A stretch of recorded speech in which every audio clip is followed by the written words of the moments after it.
there, you guys. Good morning. I know there's not very many of us in here. It is super early, man. I was not expecting to do this, to be perfectly honest with you. I just woke up. I haven't even had all my coffee yet. I haven't even had any of my coffee yet. But sometimes you wake up and the world has changed. And the world has changed significantly this morning. Well, late last night, early this morning. The U.S. has taken Venezuela. And whatever that means, good, bad, ugly. We have, I don't think that we want Venezuela as much as we wanted regime change. And this has been coming for a while. And we're going to get into a little bit of why, but I want to show you guys what happened real quick. We started bombing the ever-loving shit out of Venezuela last night. Like, bombing the dog shit out of them. And it has been announced that we have arrested their president. It's a big, bold move to bomb the shit out of a country and arrest their president. Now, there's a lot of people that are kind of mad in the U.S. so far. They're like, why wouldn't President Trump run this by Congress and everything? If it's an act of war, he has to run it by Congress. First off, slow down, pussy. If it's an act of war, yes, he does need to run it by Congress. This was a criminal arrest of Maduro. We didn't declare war with them, which, yes, it's kind of a sideways way of sliding in there and doing something without the proper channels or whatever. But it's not like we didn't all know this was coming. We've been sort of edging, you know what I'm saying, doing this for quite some time. And now this is 100% all the way happened, bro. So, it is what it is. We can get into the whys and everything if you guys want.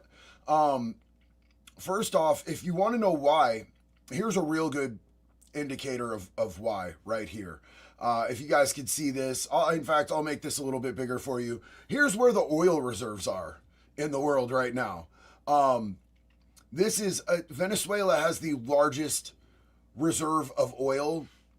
It has 303 billion barrels of oil and still producing, just prolifically producing oil. So that's going to be a big indicator as to why. Usually when the U.S. goes in and does something, it's either of great value to us or it's of great value to our greatest ally. And we all know who that is. It's very likely that this one was very oil-based. Maduro was also very anti Benjamin Netanyahu. He wanted to see Benjamin Netanyahu tried for his war crimes. And there was, if you guys remember, I think maybe it was 6 months ago, Maduro all the way bowed to the U.S. and said he would give us whatever we wanted because he could see that this was coming. And he wanted to avoid regime change, and he wanted to avoid, right here, being arrested, dog. This is him being perp-walked by the DEA. And here's the thing, I'm going to say this, Maduro was terrible, dog. Maduro was terrible. He definitely did a lot of damage to the people and to Venezuela. He was not a liked man over there. But the ways that we did this and the excuses that we used, I just want to be 100% transparent because the truth is always going to be more important than the narrative, whether that makes us look good or makes us look bad. Maduro was awful over there, and there is a lot of cocaine production that happens in Venezuela. But we've used the premise of the overdose epidemic repeatedly in justifying our bombing of their boats and justifying wanting to take over. And that's fentanyl, you guys. That's not the cocaine. That shit is coming from Mexico. Venezuela doesn't have any relevant production of fentanyl. That's coming from China and its precursors to Mexico, where it's being put together sloppily in these shitty labs. Even their super labs are still shitty labs compared to what pharmaceutical companies use that make the medical grade Fetty. And then it's coming across the Mexican border. So don't let people trip you out and get you fucked up on exactly why we're doing this. Understand this has more to do with either the oil or this dude right here that just got arrested, his position on the war crimes that he wants to see Netanyahu hemmed up for. I want to show you guys some actual bombing. Let's see some actual bombing.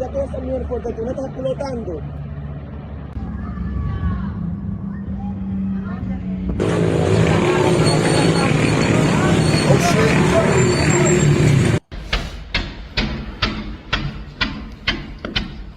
Yeah, bro. Ahí, graba ahí. Me está jodiendo. Marico, no puedo creer esta mierda. Marico, me está jodiendo. Marico, tengo corazón frío. Ya, marico. Yeah, so that's some like straight out of Venezuela footage of what happened. We did this late last night, and we took them in like 3 hours, bro. We took them in 3 hours. Venezuela, in the early hours of today, a series of explosions occurred in Caracas, the capital of Venezuela. Reports indicate that U.S. President Donald Trump ordered this military strike to curb drug trafficking. Following these indictments, a state of emergency has been declared across Venezuela. So I do believe that they actually had a presidential election trying to get this dude out, and that he just didn't go. And so they already have somebody, I believe, in line to take his place. I don't believe this has anything to do with an American takeover. You know what I'm saying? But this is what we did. It took us 3 hours to bomb the shit out of them. Venezuela'nın paytaxtı and to Caracas'a swoop up 6 their hava president. zərbəsi endirilib. Xarici kütləvi informasiya vasitələrinin yaydığı xəbərə görə, zərbələrin Amerika Birləşmiş Ştatlarının mümkün hücumu ilə bağlı ola biləcəyi deyilir. Caracas'dakı Fort Tiuna Well, that's definitely not in English, and I'm not following, and it's not giving me good footage of the bombing. That's just them flying out. Here is this real footage of this? This looks like real footage of them perp walking Maduro, bro. I don't need that music. That music is terrible. He does not look stoked, you guys. I've been perp walked, woken up in the middle of the night and arrested and perp walked. It is not fun. It is not fun. That's not cool for him. I mean, I personally, I really don't care. The interesting thing is that we also, is that AI? I don't know. I don't know. I know that pretty closely matches the picture I've seen, but somebody could have used AI to get it. I know that we arrested his wife as well. That has been announced. What we're waiting for right now is President Trump is going to be coming out from Mar-a-Lago and giving us a press conference on this whole thing. So we're going to be, the picture is real, but they made an AI video. I didn't have time to vet anything. I apologize, you guys. I literally just woke up. Like, just woke the fuck up. But yeah, so his wife has been arrested. We're waiting for Trump to come and give a press conference on this from Mar-a-Lago. And we'll see exactly what he has to say on this whole thing. Maybe he could give us more details. Here's some super sweet bombing videos.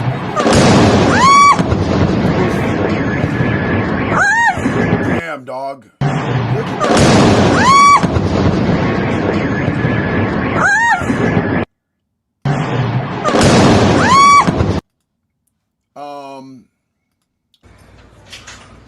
Mira, huevón, durísimo, chamo. Ya vas a ver un incendio, pero una vaina. Oye, marico, algo está pasando. Verga, marico. Ignacio, mete otra vaina en el aeropuerto, papá. Vente para acá. ¿Qué hacemos? ¿Qué hacemos? Aquí, acá. Que se queda allá. Sí. Yeah, let's check this one out.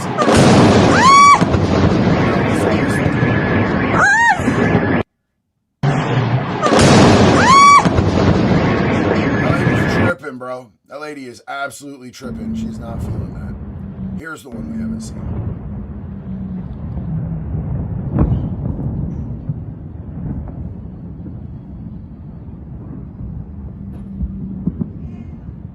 Oh, yeah.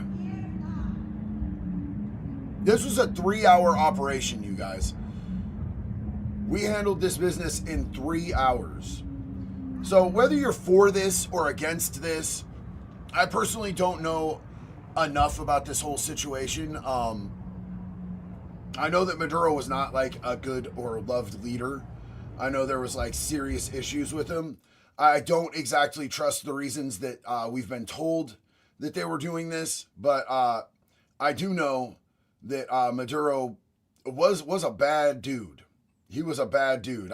Like I said earlier, I think this had a lot more to do with oil reserves on our case than anything else. I feel like that was probably more of our motivation, but we'll hear what Trump has to say. I don't know. I don't trust anything politicians say. Politicians are whack as shit. But let's take a look, because I really want to get this primed up. They were supposed to start this press conference already, you guys, but we all know the White House is not. They're never prompt. They'll tell you 11 o'clock Mar-a-Lago time. It's never 11 o'clock Mar-a-Lago time. Never 11 o'clock Mar-a-Lago time. But I want to get this up on screen so that we're ready for it, because I don't want to miss it or be behind. I want to give you guys the breaking. And what we're doing here is, you guys, if you've just jumped in, we are, President Trump is going to be doing a press conference about us bombing the ever-loving dog shit out of Venezuela last night, arresting the president and his wife. So I want to take some. Oh damn, we have a super. Hey, what's up, man? How you doing? Van Stamp said Trump is really avoiding those Epstein files, dude. It's in so many different ways, but like this has been brewing for a while, I think. But yeah, we can't say everything is a distraction from the Epstein files, although I think there's a lot of things that have been. Death Silence, what's up? Thought Maduro said he wasn't scared of Marine Expeditionary Unit. Think he's shitting himself about now? Yeah, I would absolutely say he's shitting himself about now. I would absolutely say that he's shitting himself about now. I like it when they play tough. It's funny that Maduro would talk tough like that, because just months ago, he literally said he would give Trump whatever you guys want. We'll give you whatever you guys want. So if we wanted the oil and we wanted I think this has a lot to do with rare earth minerals as well. There is going to be a vast shortage of these rare earth minerals coming up sooner and sooner. But I think that absolutely that he's shitting himself right now. JD, you are a hypocrite and play both sides. Bitch, I was never on any side. You fucking pedestrian ass hoe. Here's a little binky for you. I've told you guys the entire time, in case you're just too stupid to fucking follow along, Cliff, I am not on the left or the right side, you dumb motherfucker. You knuckle-dragging, smooth-brained, low IQ, window-licking peasant. I am on the side of the American people, which means you and people on the left and people on the right. And sometimes I agree with the left and sometimes I agree with the right, because I'm not Republican or Democrat. I'm morally consistent. Because I don't think that any of these people that make hundreds of millions of dollars while they're in office, in Congress and Senate, and now billions since Trump has been in office, are here for our benefit. I don't think they're here to save us. I don't think they're here to save us. When they do something I agree with, I give them the golf clap, because they did the job we paid them to fucking do. And when they fuck up, I'm going to say, hey, you're a fucking pussy. Fuck you for that. Because I follow what I think is right, not what I think is a party line. So, Cliff, I hope you have a terrible day, bro. I hope you stub your toe, bump your head. I hope you short your pants. But if you have any pets, like a dog or a cat, I hope they have a great day, buddy. Thanks for playing. You suck balls. Lexus, what's up? Took us 3 hours. Russia, 3 years later and counting. Now that's fucking facts, homie. That's absolute fucking facts. Yeah. We just went in and got that business handled.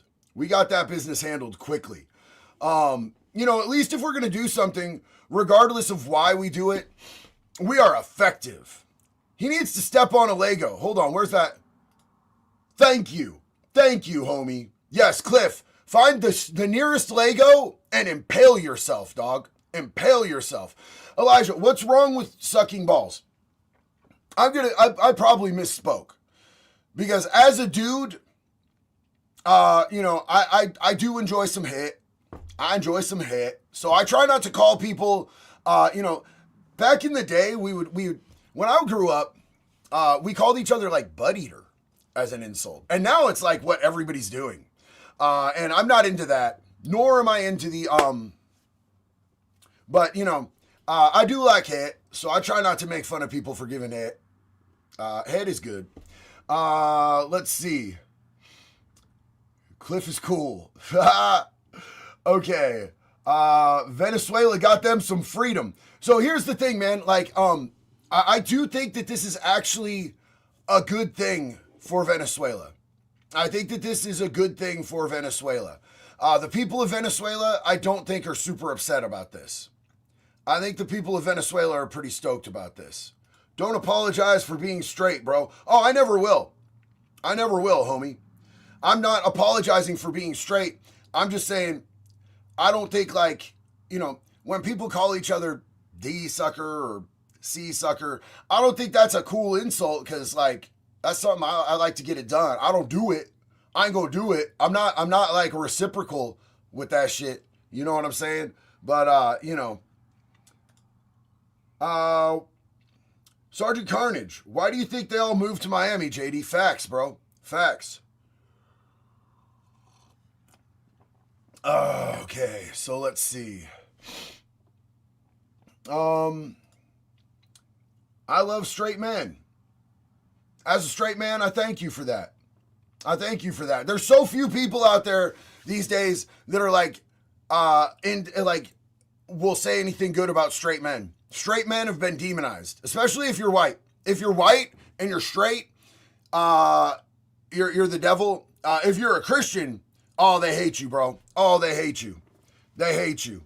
Ice Pick. JD watched last night all Latin streams with 25K views or more. We were so stoked. That's what I want to hear. That's what I want to hear, bro. That's what I want to hear. Why are we talking about gay shit, man? Shut up. Bro, come out the closet. It's nice and warm out here with the rest of us that don't need a closet because we're straight, bro. Don't get all upset. Eyes for Eyes free pass. What happened to no new wars? Well, that clearly didn't happen. That clearly didn't happen. I think that's one reason that some people are upset, but this wasn't a war, dog. This doesn't count as a war. We're not involved in a war. And the Iran bombing wasn't a war either, bro. We just did a surgical, tactical little shits, and clearly it didn't start a war because they didn't want the smoke, bro. Now, they did recently declare war, all-out war against us, and we didn't even notice. And 2 days later, they were like, never mind, bro. We don't want no war. Our whole country is collapsing. We don't want the smoke.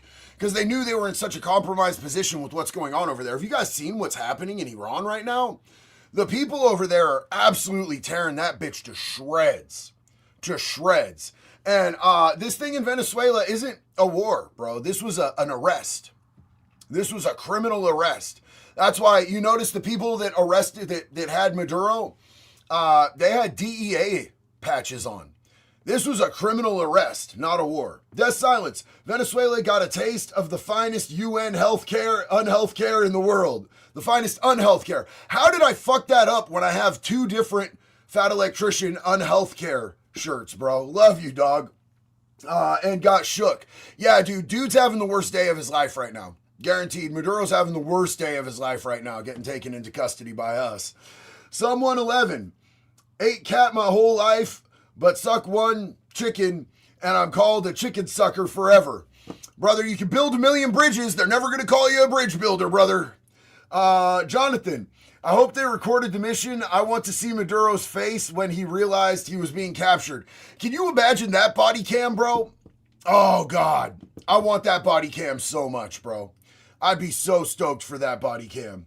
I just pray no innocent children were hurt. That's facts. That's facts. Here's my thing. I genuinely hope that no innocent Venezuelans of any age were hurt. I'm sure that's not a reality. That's not a real thing. And particularly children. And I pray that none of our dudes were hurt. Like, I pray that no American soldiers took any casualties. I don't know, dude, we literally went in and arrested their president and his wife and got out. So, we'll see how that goes. Shinobi Raptor, good to see you this morning, buddy. Appreciate you. JD, what are you drinking? Coffee, my man. Coffee. Straight up blueberry flavored coffee with a vanilla creamer. I'm going to tell you this. I drank black coffee in prison and it tasted like shit. It was freeze-dried coffee.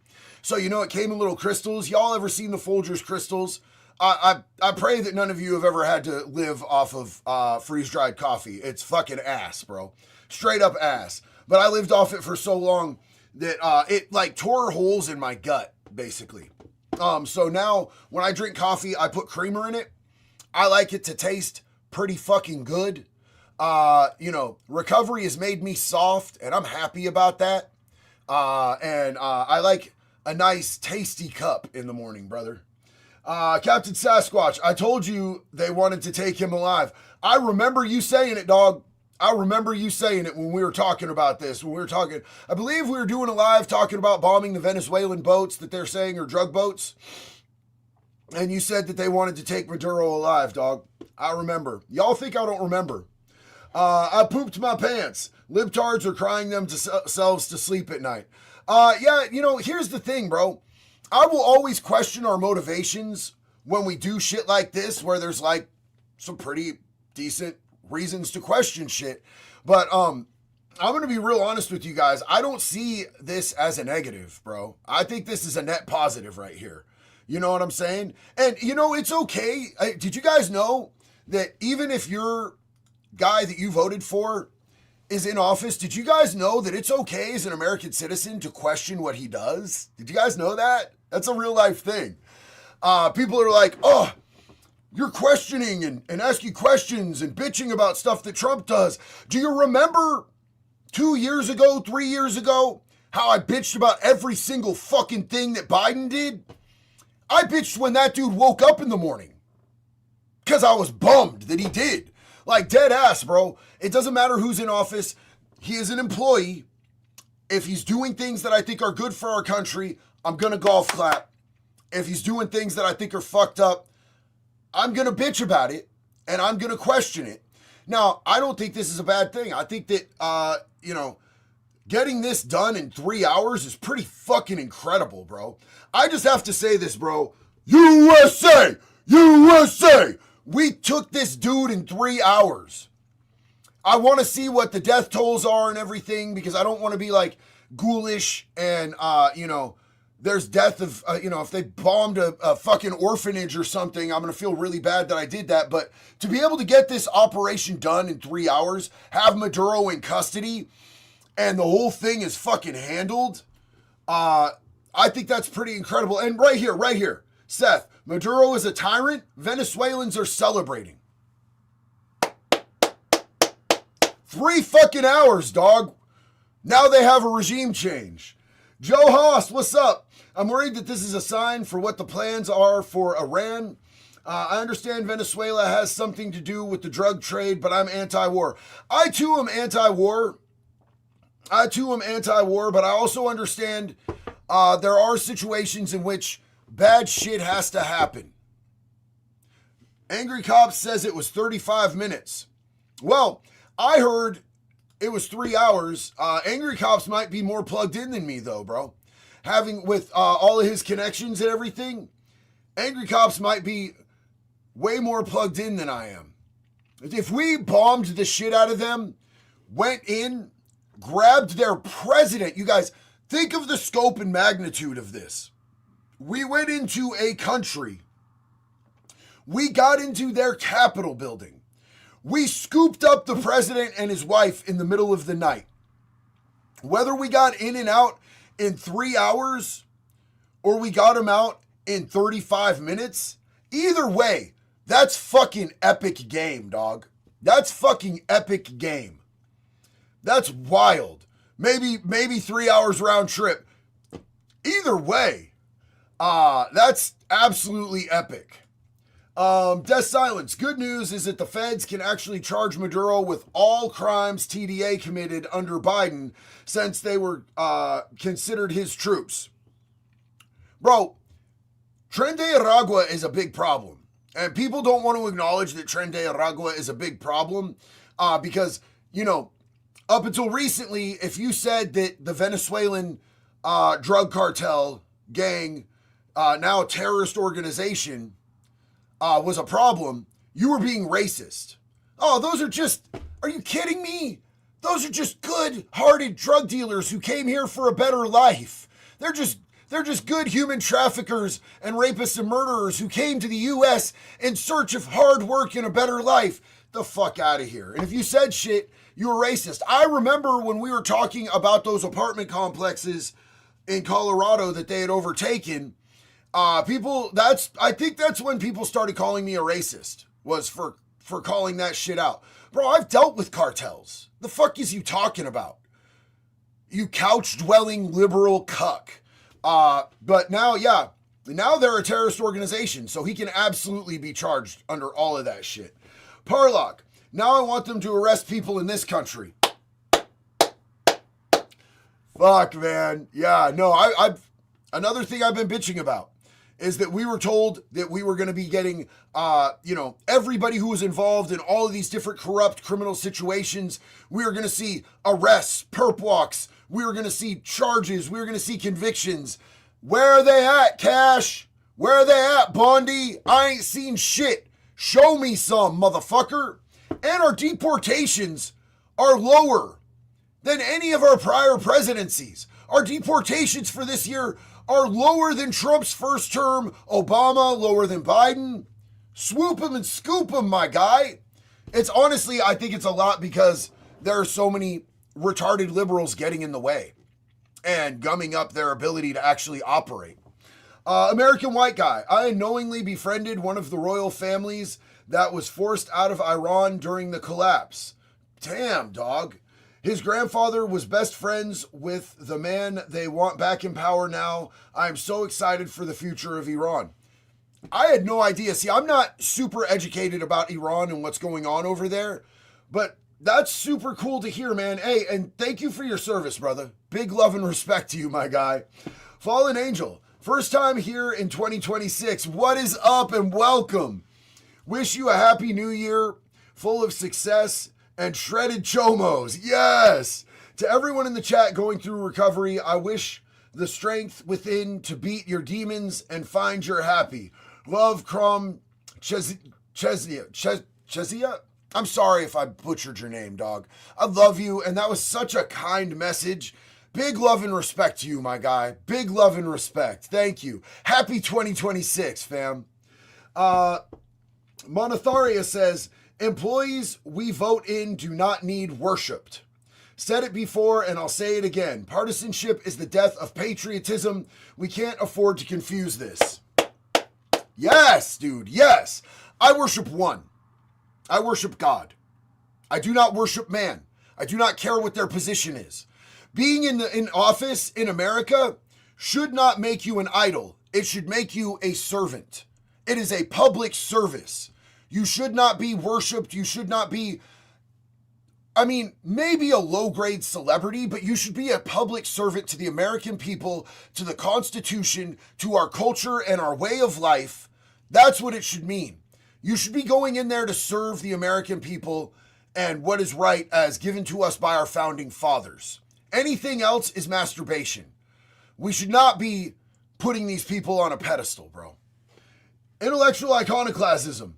People are screaming war powers violation. How about we responded to 20 years of declared war against us? Maduro is playing the Chavez playbook, and Chavez bragged about trying to off the sitting president. Well, it didn't work out too good for him. We got in and out of there real quick with him and his wife, and he's going to be on that bologna sandwich diet for a while, bro. So, I don't think Maduro was a good dude at all. I can question our motivations for going in and everything, but at the end of the day, Maduro was not a good dude. Not for us, and definitely not for the people of Venezuela. Wojons, got breads from Venezuela, sending me videos of the engagement at 1:57 a.m. Eastern. This thing was quick. I wonder, let's see if we can figure out real quick, because I'm going to tend to say that Angry Cops had the timeline right on this. How long did it take the U.S. to invade Venezuela and take Maduro into custody? Let's see if we can get clarification on this. Swift, large scale. There is no prominent figure. Are you guys retarded, bro? Duration, hours. From nighttime military action to announced by sunrise. Okay, maybe we'll get more clarity on that. It's saying hours when I look at it, but somebody said Nutriloaf diet. Oh gosh, bro. Okay, so yeah, that might be a good point. They might put Maduro and his wife on Nutriloaf. So Food Loaf or Nutriloaf is where they literally will take leftovers from multiple meals. They'll take waffles and maybe some eggs for breakfast. They'll take a bologna sandwich from lunch, and they'll take some beans and broccoli from dinner, and they'll put it all in a blender and blend it into a paste, and then they like make it into like a little loaf shape, and they let it dry out, and they feed you that shit. It's what they give you oftentimes in the hole. If you're in the hole and then you fuck up real bad, that's what they give you sometimes. So, they might have him on Loaf, bro. Loaf is horrible. Everybody hates Loaf in prison. Everybody hates Loaf. So that might be what Maduro and his wife are getting. Joe Haas, the drug trade impact of this is why I'm conflicted. We need to handle the fentanyl, but it isn't Mexico. It isn't Mexico and Cuba the main guys there. Mexico and Cuba are the main fentanyl production that comes in this country. Predominantly Mexico. Which is why when he said that he was going to, when he reclassified the drug cartels in Mexico as terrorists, and he said that we were going to go in there and we were going to handle that business, I was really stoked. I gave him big kudos and big ups on that he would classify them as terrorists, because in my opinion, fentanyl is an absolute weapon of mass destruction, and it has been aimed at the American citizenry. It has been aimed at our children. I myself have lost one of my kids to the fentanyl that has been shoved into this country. And it's been put in more innocent things like the cocaine. I remember 5 years ago on Thanksgiving, the news came to me and needed a statement because 3 middle school girls had gotten this was in Daytona Beach, Holly Hill, actually, right next to Daytona. 3 middle school girls had gotten a hold of a bag of cocaine at school. And they did it at their Thanksgiving family, holiday. And it had so much fentanyl in it that it overpowered the cocaine and killed 2 out of 3 girls, and the other one was in critical condition. And in Daytona Beach, I was the person the news came to when they wanted to speak about, the fentanyl epidemic, because I was a Narcan distributor, and I worked in recovery. I ran one of the largest recovery houses in Daytona Beach. And just life-shattering shit, bro. Killing kids shit. So, when he said that he was going to do something about that, I was really stoked. As far as the drugs that are coming into this country, far less concerned about Venezuela kicking in, a little booger sugar than the fent that's coming across the border directly south of us, in my personal opinion. Okay, you guys, hold on. Let's get in here.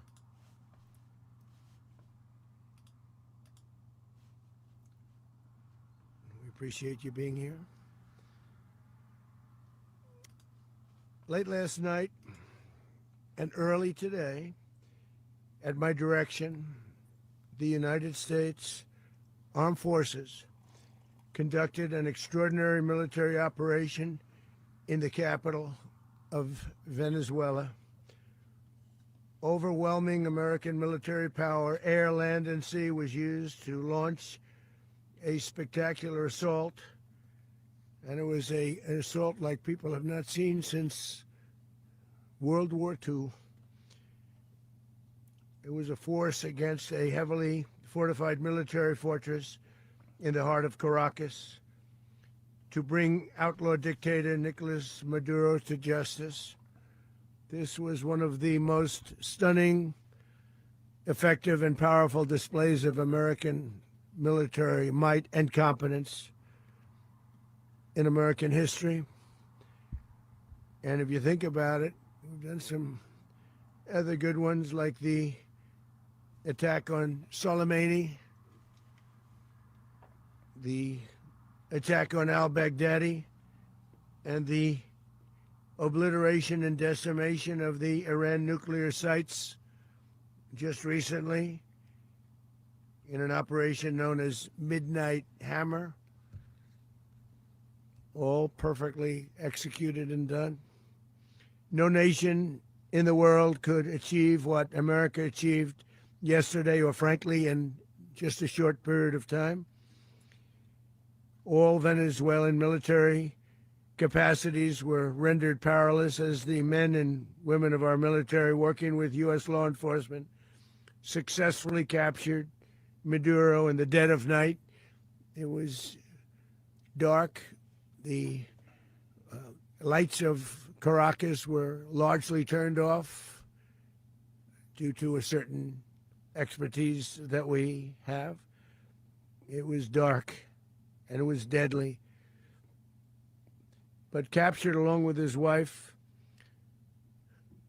Celia Flores, both of whom now face American justice. Maduro and Flores have been indicted in the Southern District of New York, it's Jay Clayton, for their campaign of deadly narco-terrorism against the United States and its citizens.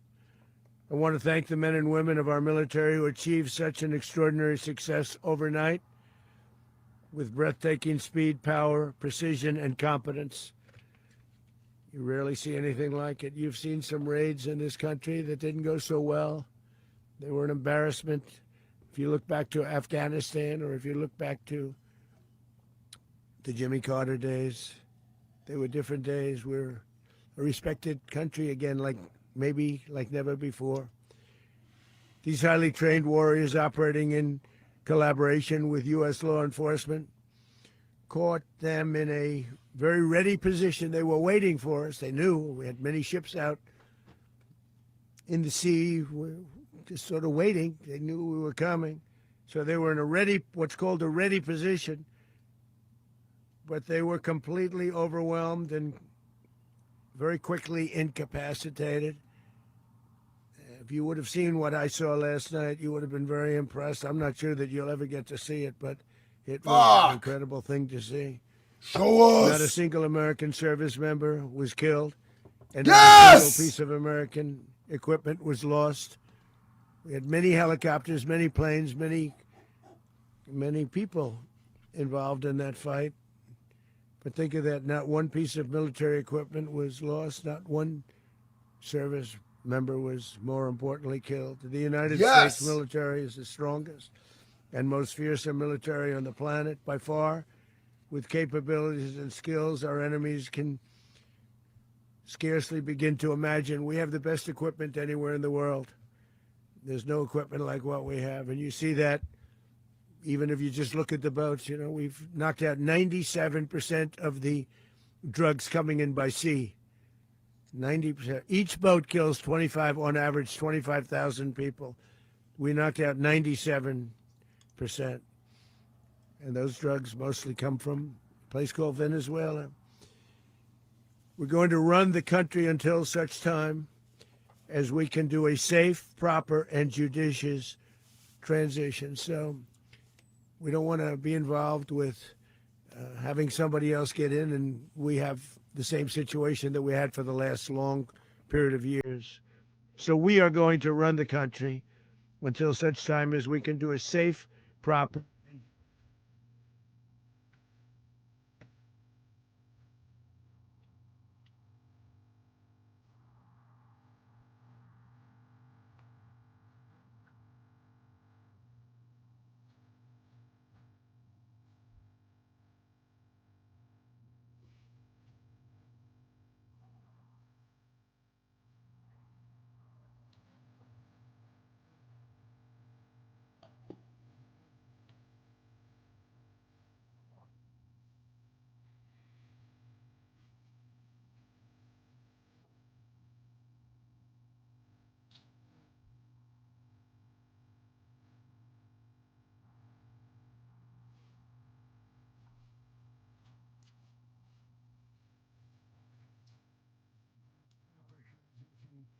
can take place. So we're going to stay until such time as we're going to run it essentially until such time as a proper transition can take place.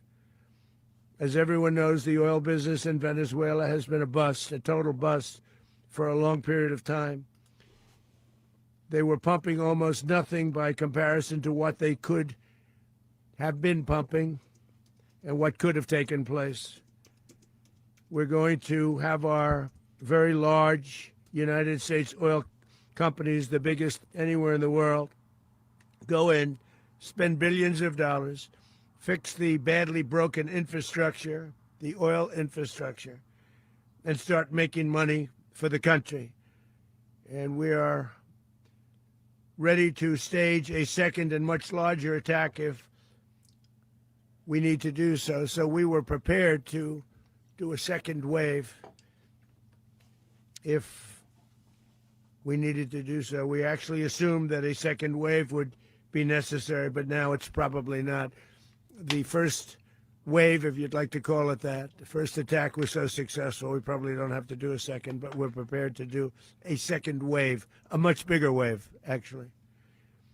This was pinpoint, but we have a much bigger wave that probably won't have to do.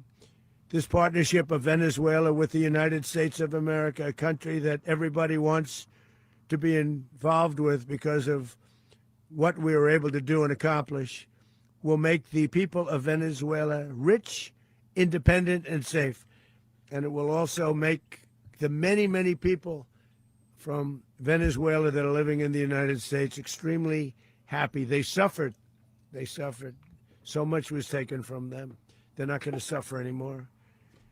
The illegitimate dictator Maduro was the kingpin of a vast criminal network responsible for trafficking colossal amounts of deadly and illicit drugs into the United States.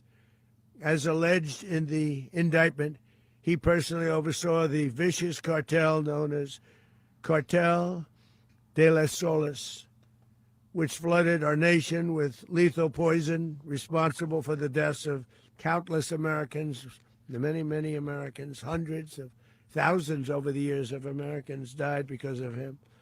Maduro and his wife will soon face the full might of American justice and stand trial on American soil.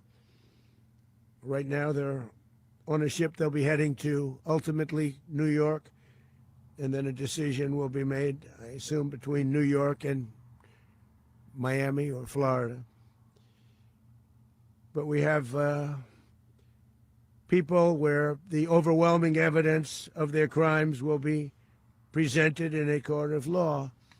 And I've seen it. I've seen what we have. It's both horrible and breathtaking that something like this could have been allowed to take place. For many years after his term as president of Venezuela expired, Maduro remained in power and waged a ceaseless campaign of violence, terror, and subversion against the United States of America, threatening not only our people, but the stability of the entire region. And you all saw it. In addition to trafficking gigantic amounts of illegal drugs that inflicted untold suffering and human destruction all over the country, all over in particular the United States, Maduro sent savage and murderous gangs, including the bloodthirsty prison gang Tren de Aragua, to terrorize American communities nationwide. And he did indeed. They were in Colorado. They took over apartment complexes. They cut the fingers off people if they called police. They were brutal, but they're not so brutal now. And I just have to congratulate our military, Pete, and everybody, and our National Guard, because the job that they've done, whether it's in Washington, D.C., where we have a totally safe city, where it was one of the most unsafe cities anywhere in the world, frankly, and now we have no crime in Washington, D.C. We haven't had a killing. We had the terrorist attack a few weeks ago. A little bit of a different kind of a threat. But we haven't had a killing in a long period of time, 6-7 months. We used to have two, on average, 2 a week in Washington, our capital. We don't have that anymore. The restaurants are opening. Everyone's happy. They're going, they're walking their daughters. They're walking their children, their wives. They walk to restaurants. Restaurants are opening all over Washington, D.C. So I want to thank the National Guard. I want to thank our military. And I want to thank law enforcement. Been amazing. And they should do it with more cities. We're doing it, as you know, and we're doing it in Memphis, Tennessee right now, and crime is down. We've just sort of started a few weeks ago, but crime is down now 77%. And the governor of Louisiana called, great person, and he wanted us to help him, as you know, in a certain very nice part of Louisiana, and we have done that. And it was a rough section, and we have crime down. I understand it's down to almost nothing already after 2.5 weeks. New Orleans, it's down to almost nothing, and we've only been there for 2.5 weeks. Can't imagine why governors wouldn't want us to help. We also helped, as you know, in Chicago, and crime went down a little bit there. We did a very small help because we had no working ability with the governor. The governor was a disaster, and the mayor was a disaster. But it knocked down crime. But we're pulling out of there. When they need us, we'll know. You'll know. You'll be writing about it. And likewise, Los Angeles, where we saved Los Angeles early on, where the head of the police department made a statement that if the federal government didn't come in, we would have lost Los Angeles. That's long after the fires. That's when they had the riots in Los Angeles. We did a great job. Got no credit for it whatsoever, but that's okay. It doesn't matter. We don't need the credit. But we'll be pulling out when they need us. They'll call, or we'll go back if we have to. We'll go back. But we did a great job in various cities. But the place that we're very proud of is Washington, D.C., because it's our nation's capital. We took it from being a crime-ridden mess to being one of the safest cities in the country. But the gangs that they sent raped, tortured, and murdered American women and children. They were in all of the cities I mentioned, Tren de Aragua.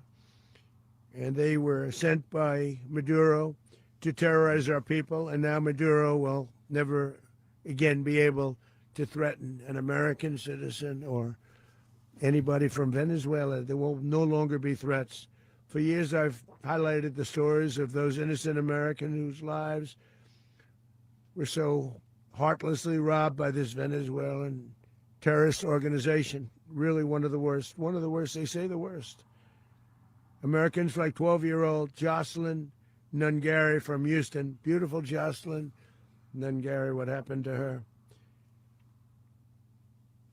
They, as you know, they kidnapped, assaulted, and murdered by Tren de Aragua animals. They murdered Jocelyn and left her dead under the bridge. There was a bridge that will never be the same to so many people after seeing what happened.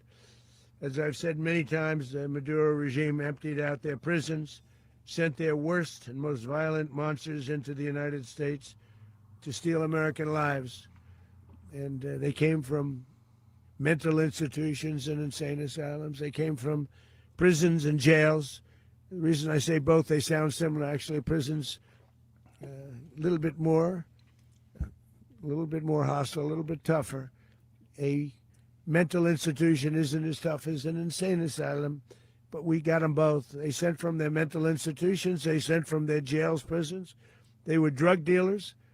They were drug kingpins. They sent everybody bad into the United States, but no longer. And we have now a border where nobody gets through. In addition, Venezuela unilaterally seized and stole American oil, American assets, and American platforms, costing us billions and billions of dollars.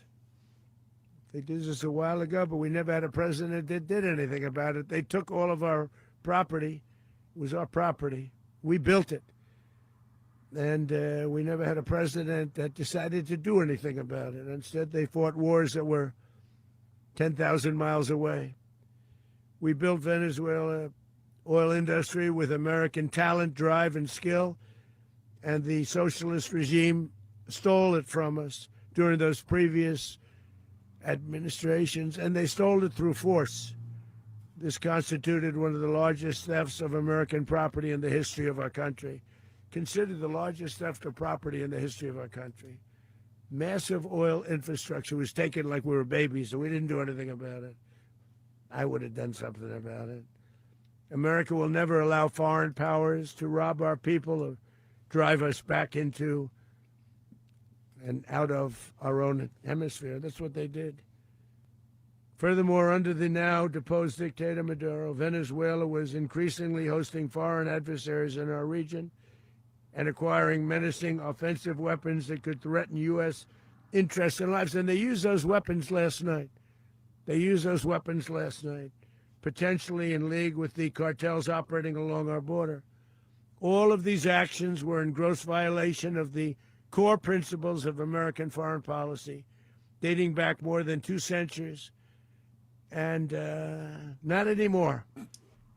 All the way back, it dated to the Monroe Doctrines, and the Monroe Doctrine is a big deal, but we've superseded it by a lot, by a real lot.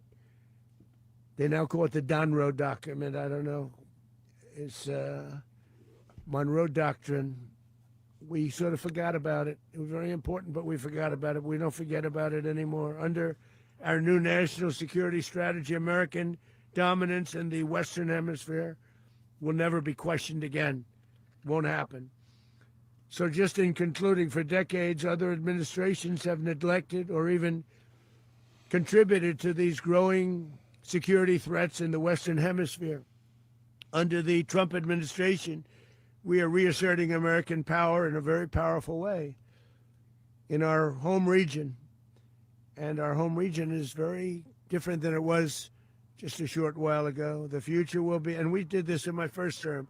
We had great dominance in my first term, and we have far greater dominance right now. Everyone's coming back to us. The future will be determined by the ability to protect commerce and territory and resources that are core to national security. These are core to our national security. Just like tariffs are, they've made our country rich, and they've made our national security stronger than ever before. But these are the iron laws that have always determined global power, and we're going to keep it that way. We will secure our borders, we will stop the terrorists, we will crash the cartels, and we will defend our citizens against all threats, foreign and domestic. Other presidents may have lacked the courage or whatever to defend America, but I will never allow terrorists and criminals to operate with impunity against the United States.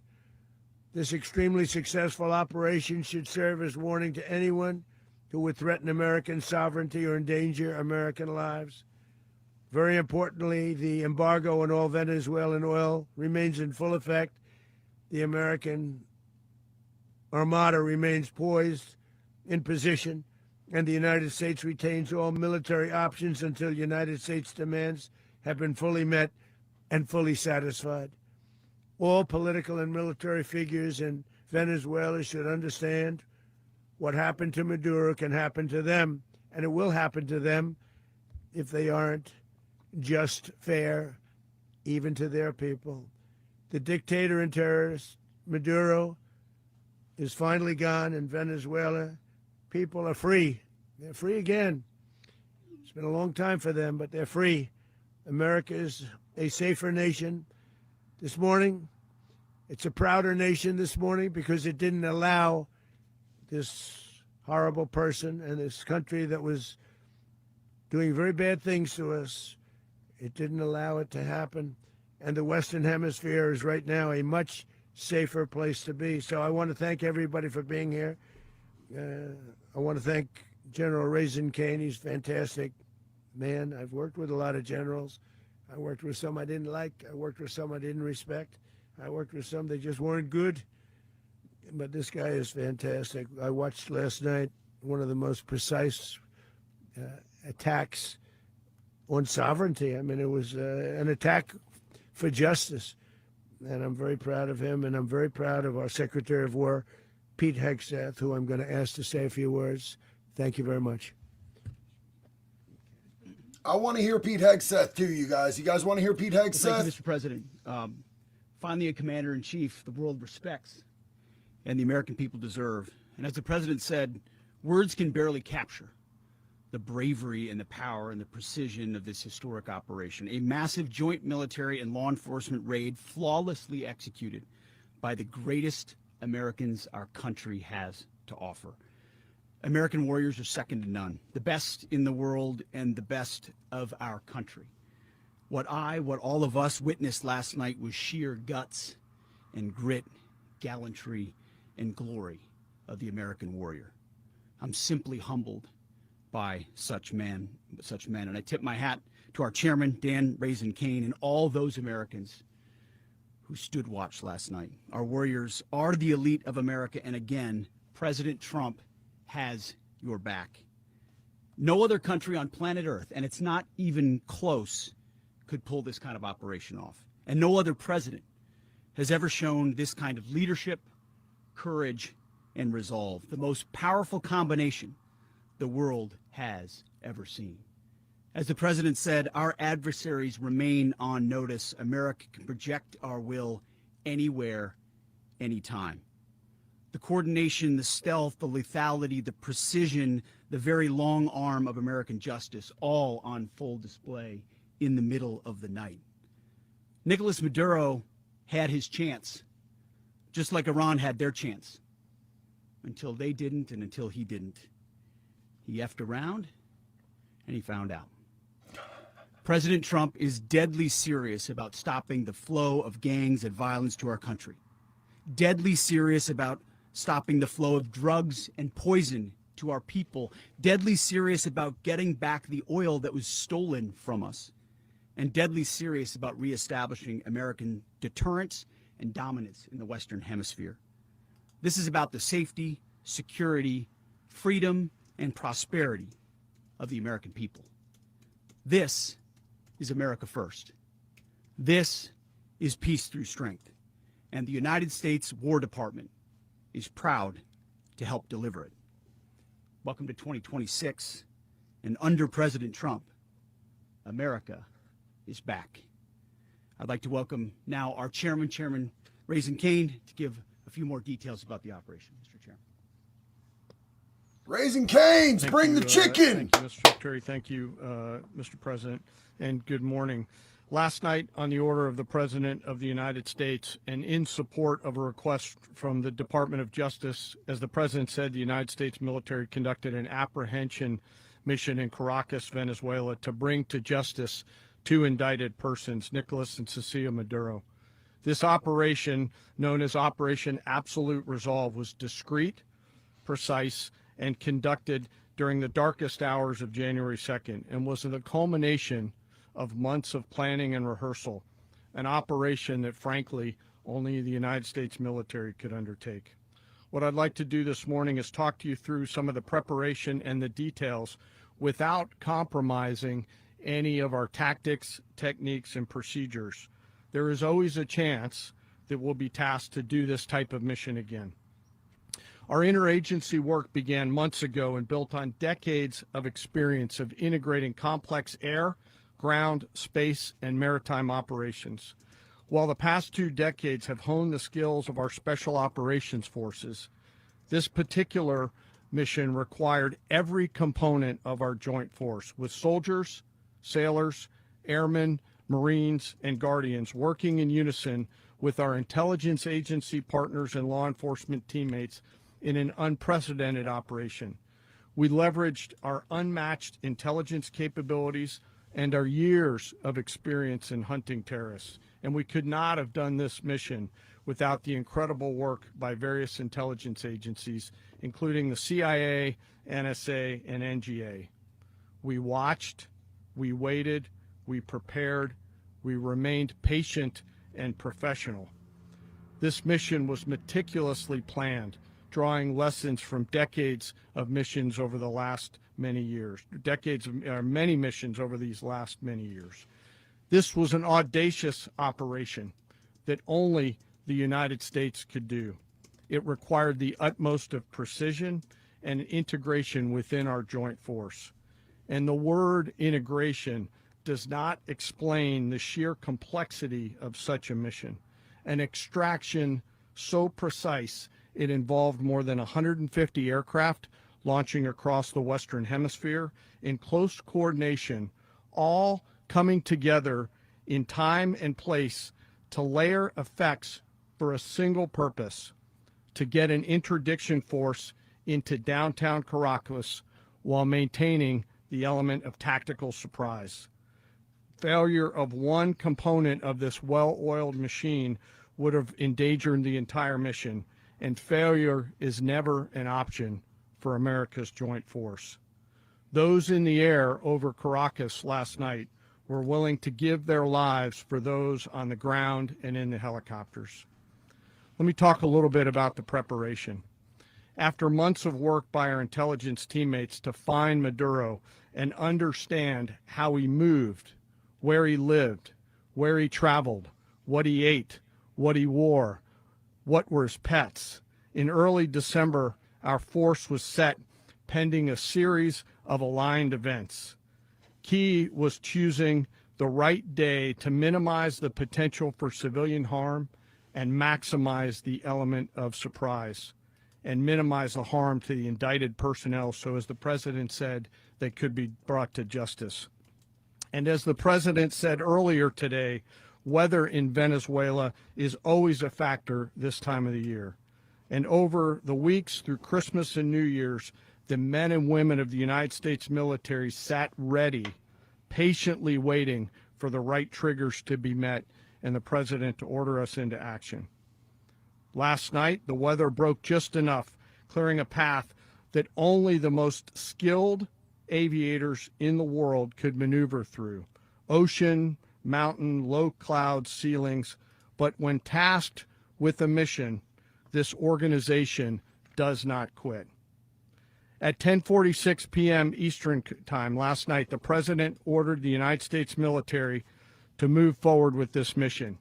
He said to us, and we appreciate it, Mr. President, good luck and Godspeed. And those words were transmitted to the entire joint force. Over the course of the night, aircraft began launching from 20 different bases on land and sea across the Western Hemisphere. In total, more than 150 aircraft, bombers, fighters, intelligence, reconnaissance, surveillance, rotary wing were in the air last night.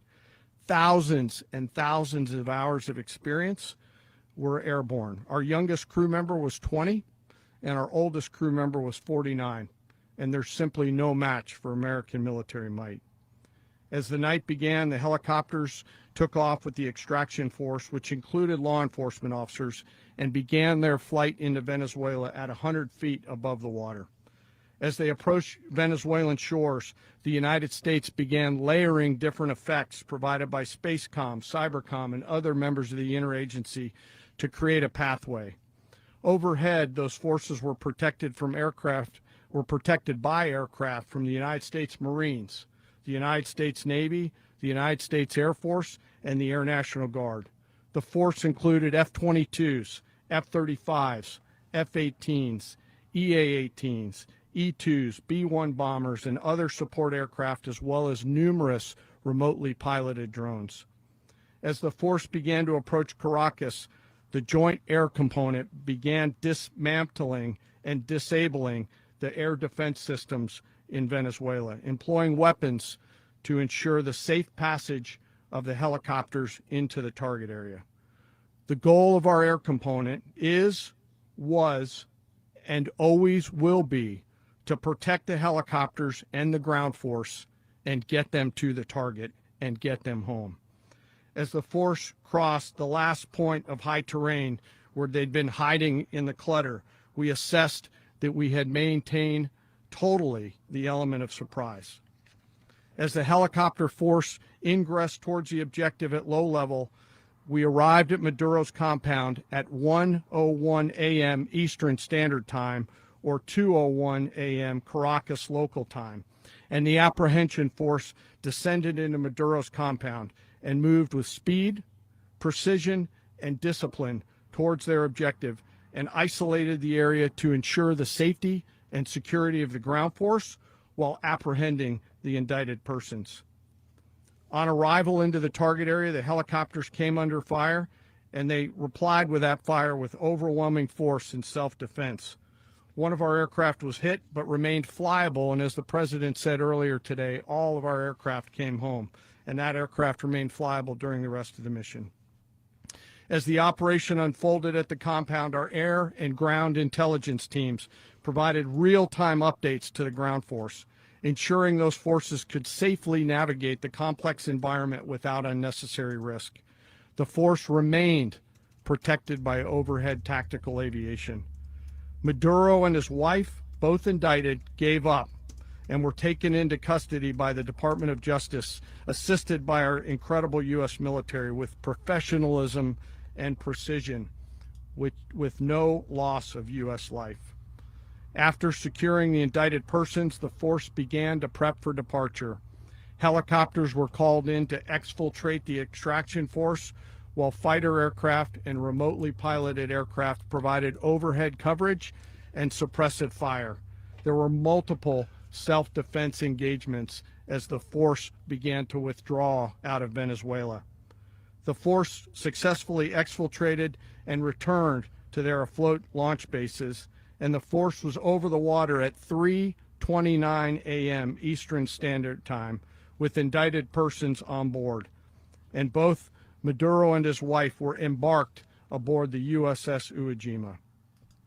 In closing, what we've witnessed today is a powerful demonstration of America's joint force.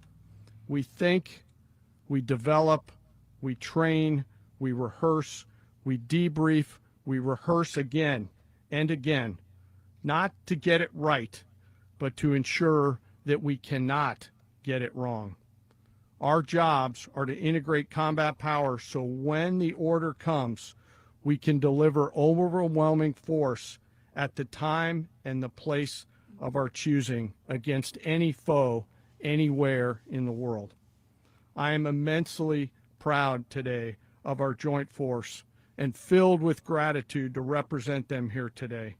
There is simply no mission too difficult for these incredible professionals and the families that stand by them and support them.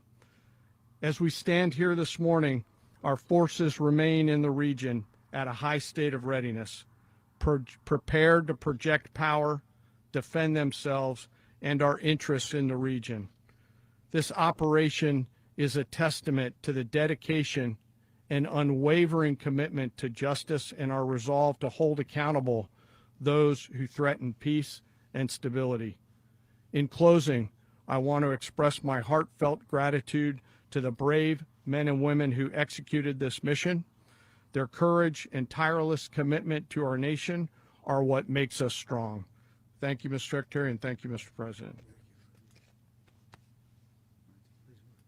Well, I don't have much to add to what you've heard now, other than the following points. Nicolas Maduro was indicted in 2020 in the United States. He is not the legitimate president of Venezuela. That's not just us saying it. The first Trump administration, the Biden administration, the second Trump administration, none of those three recognized him. He's not recognized by the European Union and multiple countries around the world. He is a fugitive of American justice with a $50 million reward, which I guess we saved $50 million. And Yep. yeah, exactly. But Saving money, bitch! Nobody deserves it but us. But I want to be clear about one thing. Nicolas Maduro had multiple opportunities to avoid this. He was provided multiple very, very, very generous offers and chose instead to act like a wild man, chose instead to play around. And the result is what we saw tonight. The other message here is the following. You have a guy, like many people around the world, they like to play games. You have a guy who decides he's going to invite Iran into his country, is going to, do the confiscation of American oil companies, is going to flood our country with gang members, is going to take Americans prisoner and try to hold them for hostage and trade them like he was able to do with the Biden administration. Basically likes to play games all this time and thinks nothing's going to happen. And I hope what people now understand is that we have a president. The 47th president of the United States is not a game player. When he tells you that he's going to do something, when tells you he's going to address a problem, he means it. He actions it. I can tell you, I've watched this process now for 14, 15 years, been around it. Everybody talks. I'm going to do this. I'm going to do that. When I get there, we're going to do this. We're going to take. This is a president of action. Like, I don't understand yet how they haven't figured this out. And now, if you don't know, now you know.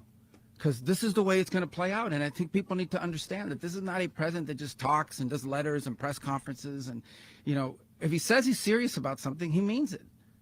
And this is something that was a direct threat to the national interest of the United States, and the president addressed it. There's a president of peace, by the way. I told you what I just said earlier. This guy had multiple opportunities to find his way somewhere else and figure out another. He could have been living somewhere else right now, very happy, but instead he wanted to play big boy. And so now, you know, he's got other sets of problems on his hands. And but I think that the message here should be for the world. Look, the president doesn't go out looking for people to pick fights with. He's not generally wants to get along with everybody. We'll talk and meet with anybody, but don't play games. Don't play games with this president's in office, because it's not going to turn out well. And so I hope that I guess that lesson was learned last night, and we hope it'll be instructive moving forward. Is that a message for Cuba, Mr. President?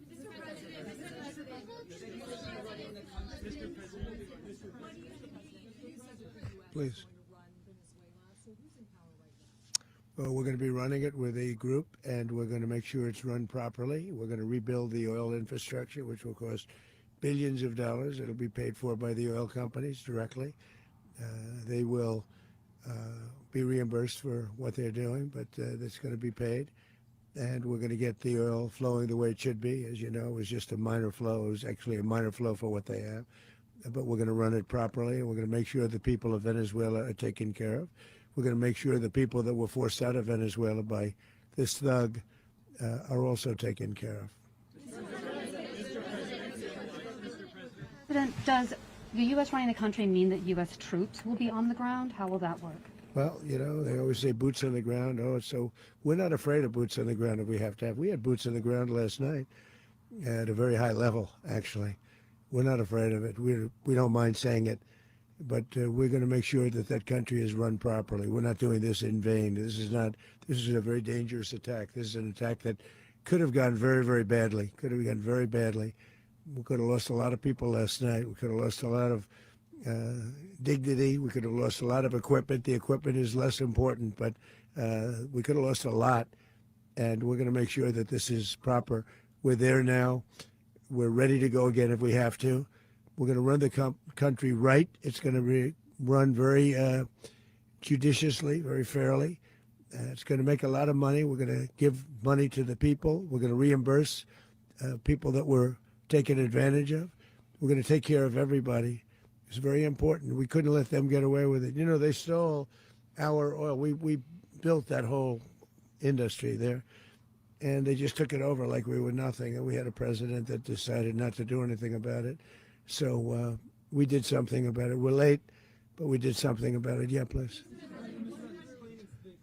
Mechanism by which you're going to run the country? Are you going to designate a U.S. official to coordinate? Yes, it's all being done right now. We're designating people. We're talking to people. We're designating various people, and we're going to let you know who those people are.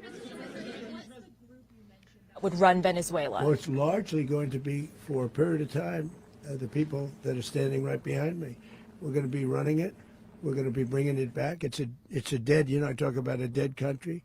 A year and a half ago, we were a dead country. Now we're the hottest country anywhere in the world. We're a country doing better than any country anywhere in the world. And it required leadership. Venezuela has a lot of bad people in there, a lot of bad people that shouldn't be leading. We're not going to take a chance that one of those people take over for Maduro. So you can look at, and others, we have fantastic people, including people in the military. So we're going to have a group of people running it until such time as it can be put back on track, make a lot of money for the people, and give people a great way of life, and also reimbursement for people in our country that were forced out of Venezuela. Rubio would be... You said earlier today that you weren't going to back Machado to come back and be the opposition leader in your Fox and Friends interview. And then you also mentioned the vice president of Venezuela. Are you going to work with the vice president of Venezuela, or how do you foresee the relationship going? I understand she was just sworn in, but she was, as you know, picked by Maduro. So Marco's working on that directly. He just had a conversation with her, and she's essentially willing to do what we think is necessary to make Venezuela great again. Very simple. Mr. President, Colombian President Gustavo Petro, a couple weeks ago, he said he's got to watch his ass. And today he said he's not concerned about anything happening to him in the aftermath of this operation. So just what your message is about he that. has cocaine mills. He has factories where he makes cocaine. And yeah, I think I stick by my first statement. He's making cocaine. They're sending it into the United States. So he does have to watch his ass. Mr. President, did you notify any members of Congress in advance? Marco, do you want to talk about that? Because you were involved in it. Sure. We call members of Congress immediately after. This was not the kind of mission that you can do congressional notification on. It was a trigger-based mission in which conditions had to be met night after night. We watched and monitored that for a number of days. So it's just simply not the kind of mission you can call people and say, hey, we may do this at some point in the next 15 days. But it's largely a law enforcement function. Remember, at the end of the day, at its core, this was an arrest of 2 indicted fugitives of American justice, and the Department of War supported the Department of Justice in that job. Now, there are broader policy implications here, but it's just not the kind of mission that you can pre-notify because it endangers the mission. Plus, if I could add one thing to that, Congress has a tendency to leak. This would not be good. If they leaked, General, I think it would have been maybe a very different result. But I have to say, they knew we were coming at some point, you know. We had a lot of ships out there. They sort of knew we were coming. We went there. But Congress will leak, and we don't want leakers. People to watch this all play out live. What was Maduro doing when the U.S. forces entered what I assume would be his home? And also, was there any point where the U.S. was considering if Maduro pushed back or resisted killing Maduro? It could have happened. It could have happened. He was trying to get into a safe place. You know what a safe place is, all steel. And he wasn't able to make it to the door because our guys were so fast. They went through the opposition so fast. And there was a lot of opposition. You know, people were wondering, do we get them by surprise? Sort of surprised, but they were waiting for something. It was a lot of opposition. There was a lot of gunfire. You saw some of it today.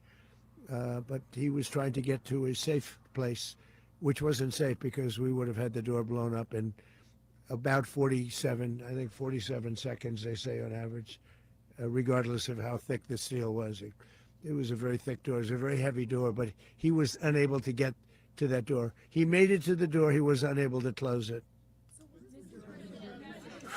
Go ahead, finish.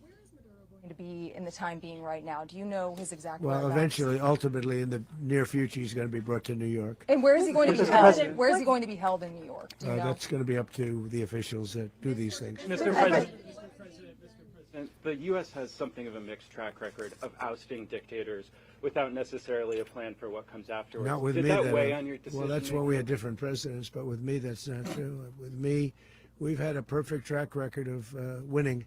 We win a lot, and we win. If you look at Soleimani, you look at al-Baghdadi, you look at the Midnight Hammer. Midnight Hammer was incredible. Right now, you wouldn't have peace in the Middle East. We have essentially peace in the Middle East because of that.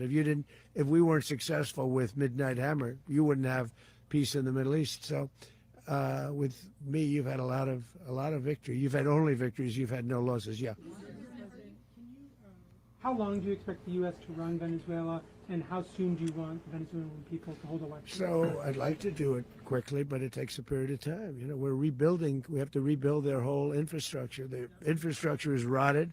It's actually very dangerous. It's blow-up territory. Oil is very dangerous. It's a very dangerous thing to take out of the ground. It can kill a lot of people. It has killed a lot of people doing just that. The infrastructure is old. It's rotted. Much of it is stuff that we put there 25 years ago, and we're going to be replacing it. And we're going to take a lot of money out so that we can take care of the country. Yeah. Are you saying that Secretary Rubio and Mr. President, China, Russia, and Iran have interests in Venezuela. How does this operation affect your relationships with them when it comes to the oil and drugs? And Russia, Russia when we get things straightened out. But in terms of other countries that want oil, we're in the oil business. We're going to sell it to them. We're not going to say we're not going to give it to them. In other words, we'll be selling oil probably in much larger doses because they couldn't produce very much because their infrastructure was so bad. So we'll be selling large amounts of oil to other countries, many of whom are using it now, but I would say many more will come. Are you saying, Mr. President, are you saying that, Mr. President, are you saying that, Mr. President, thank you. What is your message to the people of Venezuela today? Of course, the civilian population specifically, they have a lot of questions. What is your message to the people of That Venezuela? you're going to have peace, justice. You're going to have some of the riches that you should have had for a long period of time. It was stolen from you. But you're going to have peace, and you're going to have safety. You're going to have justice. You're going to have a country. You're going to have a real country. You're going to have potentially a great country. You know, if you go back 20 years, maybe even a little longer ago, that was a great country, and they destroyed it. Remember I said that if we lose this election, the United States will be Venezuela on steroids. That's what would have happened. Had we lost the election, the 2024 election, we suffered so badly. When you look at the border from 2020, what they did, what Joe Biden administration did to our country should never be forgotten. But if we had to go through another year of that, we would be exactly where Venezuela was in terms. I used to say, if they win, we're going to be Venezuela on steroids, and that's what would have happened. President, thank you. Are you saying that Secretary Hegseth and Rubio are going to be running Venezuela, and will you be sending in U.S. military They're going troops to be to a provide? team that's working with the people of Venezuela to make sure that we have Venezuela right. Because for us to just leave, who's going to take over? I mean, there is nobody to take over. You have a vice president who's been appointed by Maduro, and right now she's the vice president, and she's, I guess, the president. She was sworn in as president just a little while ago. She had a long conversation with Marco, and she said, we'll do whatever you need. I think she was quite gracious, but she really doesn't have a choice. We're going to have this done right. We're not going to just do this with Maduro, then leave like everybody else, leave and say, you know, let it go to hell. If we just left, it has zero chance of ever coming back. We'll run it properly. We'll run it professionally. We'll have the greatest oil companies in the world go in and invest billions and billions of dollars and take out money, use that money in Venezuela. And the biggest beneficiary are going to be the people of Venezuela. And also, I can't stress this strongly enough, the people that got thrown out of Venezuela that are now in the United States, and frankly, some want to stay and some probably want to go back, yeah. In the country, and were any of the detained Americans? Well, right now they're very last week? protected because nobody's going to mess with us. They're very protected. The people of, and we let them know that you better not touch one of them. Are you concerned that bad elements of the Maduro regime will remain in place? Well, we know who they are. We're on them, and they're acting much differently now than they would have acted 2 days ago. Okay, wait, behind you, please. Mr. President, why is running a country in South America America first? Well, I think it is because we want to surround ourselves with good neighbors. We want to surround ourselves with stability. We want to surround ourselves with energy. We have tremendous energy in that country. It's very important that we protect it. We need that for ourselves. We need that for the world. And we want to make sure we can protect it. Yes, sir. Please, go ahead. Yeah, is a message for Cuba and Diaz-Canel? Well, Cuba is an interesting case. Cuba is, you know, not doing very well right now. That system has not been a very good one for Cuba. The people there have suffered for many, many years. And I think Cuba is going to be something we'll end up talking about because Cuba is a failing nation right now, very badly failing nation. And we want to help the people. It's very similar in the sense that we want to help the people in Cuba, but we want to also help the people that were forced out of Cuba and living in this country. Do you want to say something about that, Marco, please? Well, I mean, I just gave you a statement a few minutes ago about, you know, when the president speaks, you should take him seriously. So suffice it to say, you know, Cuba is a disaster. It's run by incompetent, senile men, and in some cases, not senile, but incompetent nonetheless. It has no economy. It's in total collapse. And by the way, you know, they were, you know, all of the guards that helped protect Maduro, this is well known, their whole spy agency, all that were full of Cubans. I mean, they basically, it's amazing. This poor island took over Venezuela in some cases. One of the biggest problems the Venezuelans have is they have to declare independence from Cuba that tried to basically colonize it from a security standpoint. So, yeah, look, if I lived in Havana and I was in the government, I'd be concerned, at least a little bit. Well, the president already announced a week ago that anything that's sanctioned, it's sanctioned oil, it's not going to be allowed to get there. So that's a pre-existing. The answer is yes. Yes.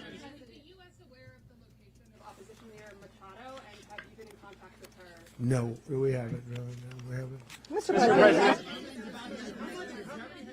Mr. President, on Monday. Oh, I think it would be very tough for her to be the leader. She doesn't have the support within or the respect within the country. She's a very nice woman, but she doesn't have the respect to be the Mr. President, leader. is it possible that the U.S. ends up administrating Venezuela for years? Well, it won't cost us anything because the money coming out of the ground is very substantial, so it's not going to cost us anything. We want safety there. We want to be surrounded by countries that aren't housing all of our enemies all over the world. That was happening, and you don't want to have that. But we're going to be rebuilding, and we're not spending money. The oil companies are going to go in. They're going to spend money. We're going to take back the oil that, frankly, we should have taken back a long time ago. A lot of money is coming out of the ground. We're going to get reimbursed for all of that. We're going to get reimbursed for everything that we spend. So it's going to be a very important. This is a very big evening that took place last night. We have to be surrounded by safe, secure countries, and we also have to have energy. Very important. We have to have energy that's real energy, not where they're getting 4% and 5% of the energy out of the ground. You take a look. It was such a disaster. So what's going to happen with Venezuela, I think, over the next period of a year is going to be a great thing. And the people of Venezuela will be the biggest beneficiaries.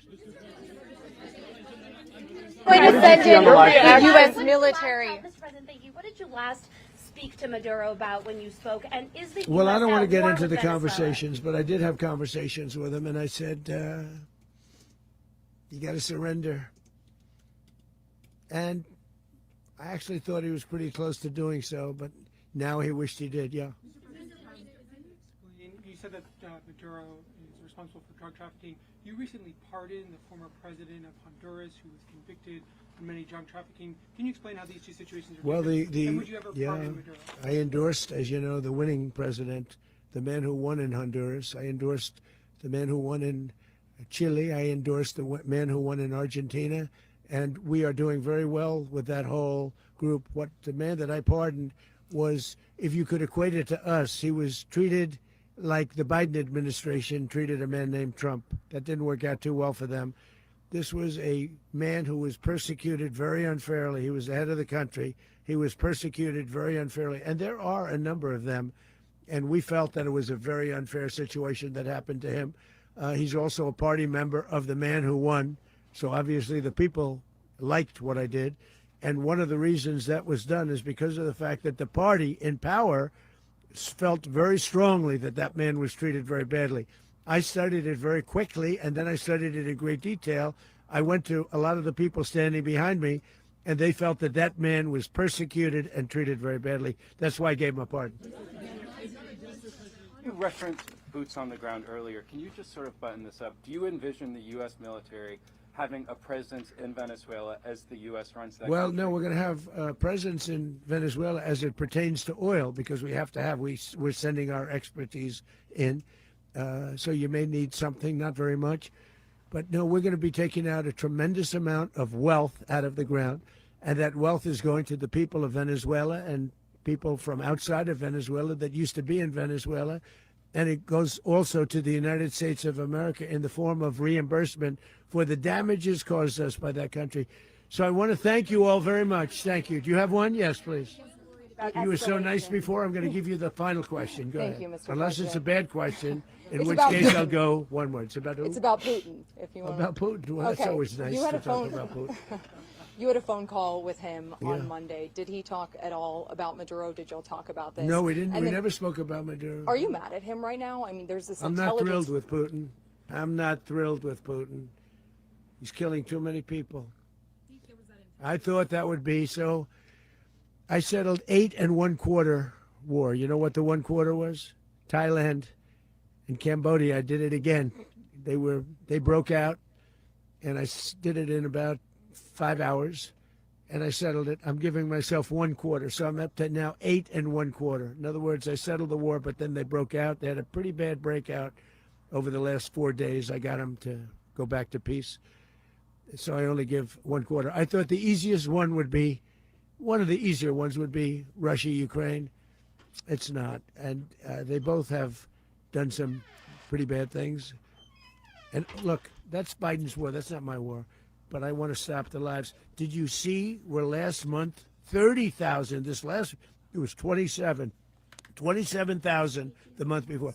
30,000, mostly soldiers, were killed this last month.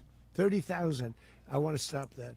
You know, I got NATO to pay 5% instead of the 2% that they weren't paying. They weren't paying 2, now they pay 5. And we send them a lot of munitions. We send them a lot of things, missiles and various other things, a lot. And they pay. The United States is not losing money. We're probably making money on that.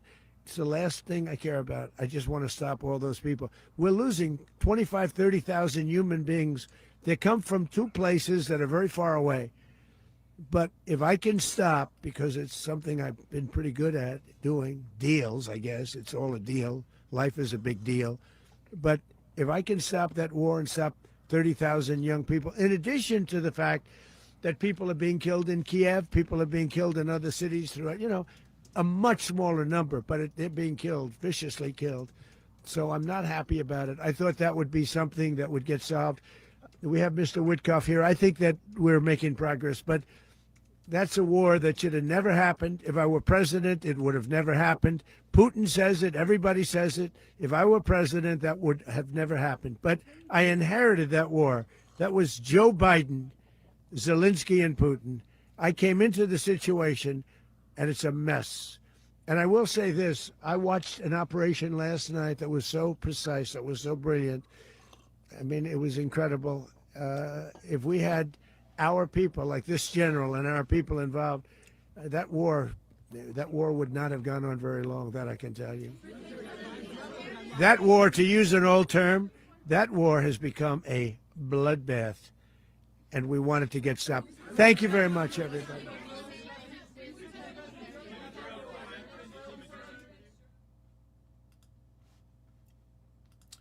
Well, I feel like gas prices are about to get better, and I feel like cocaine prices are about to go absolutely crazy, you guys. So we were able to hear from Trump and Hegseth and the whole crew about exactly what went down, how it went. It sounds like it was a pretty surgical operation. I was really shocked to hear that they've been planning this since December, you guys. Since December. They've been setting this whole move up. Pretty interesting stuff there. We did some fun polls. I liked some of those polls. That shit was lit. And it gave us a little bit more of a basis for, what our motivations allegedly were to go and do that. But I also, at the same time, I want to show you what the Venezuelan people are saying about all this. So we're going to pull this up on screen. And I want to give you guys an idea of what's going on over in Venezuela right now, because I think that's pretty relevant here. So let's fucking go, y'all. This is Venezuela today. They don't seem mad, you guys. Yeah. These people are stoked. This is Chile. It says, maybe I got duped. They're saying that is all of this Chile? Venezuelans are pouring into the streets.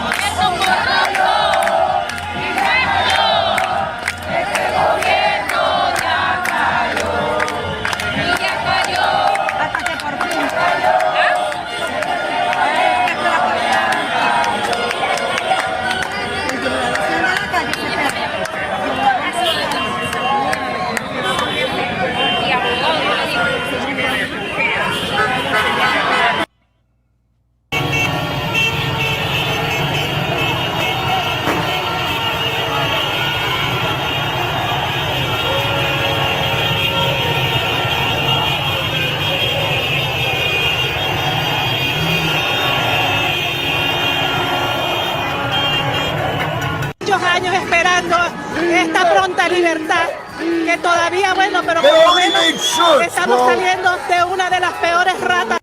Bro, did you see that? They already made shirts of the perp walk, homie. They already have shirts ready to go on deck. They already have shirts. They're saying in the chant, he has fallen, he has fallen, he has finally fallen. Yeah, these people don't seem upset over there, bro. Estamos saliendo de una de las peores ratas de Venezuela. Gracias al gobierno de Trump por esta libertad que nos está brindando. De alguna manera se convierte junto a Edmundo González y a María Corina Machado en los libertadores de Venezuela. Esto es algo que no sé cómo explicarlo, o sea, es una emoción. So, I guess the Chile footage is the expatriates from Chile.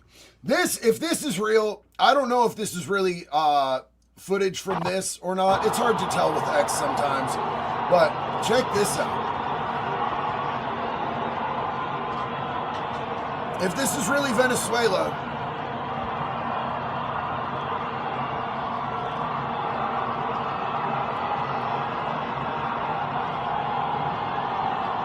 these people are not pissed off about this, bro. These people are not pissed off about this.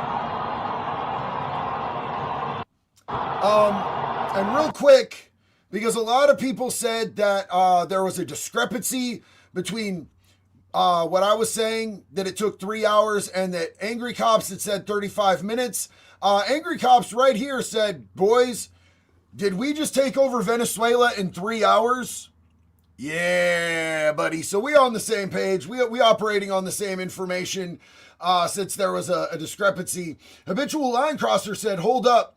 I'm going hunting for all the posts about them being prepared. I got some shit to talk.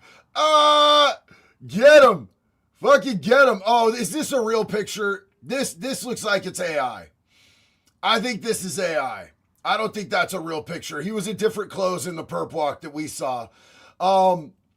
Yeah, so, holy fuck, what is this, bro? The Rick and Morty meme already? They got Rick and Morty memes on this shit already?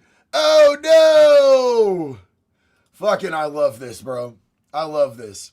So, a lot of people have also been asking me where Nate is. Is Nate asleep?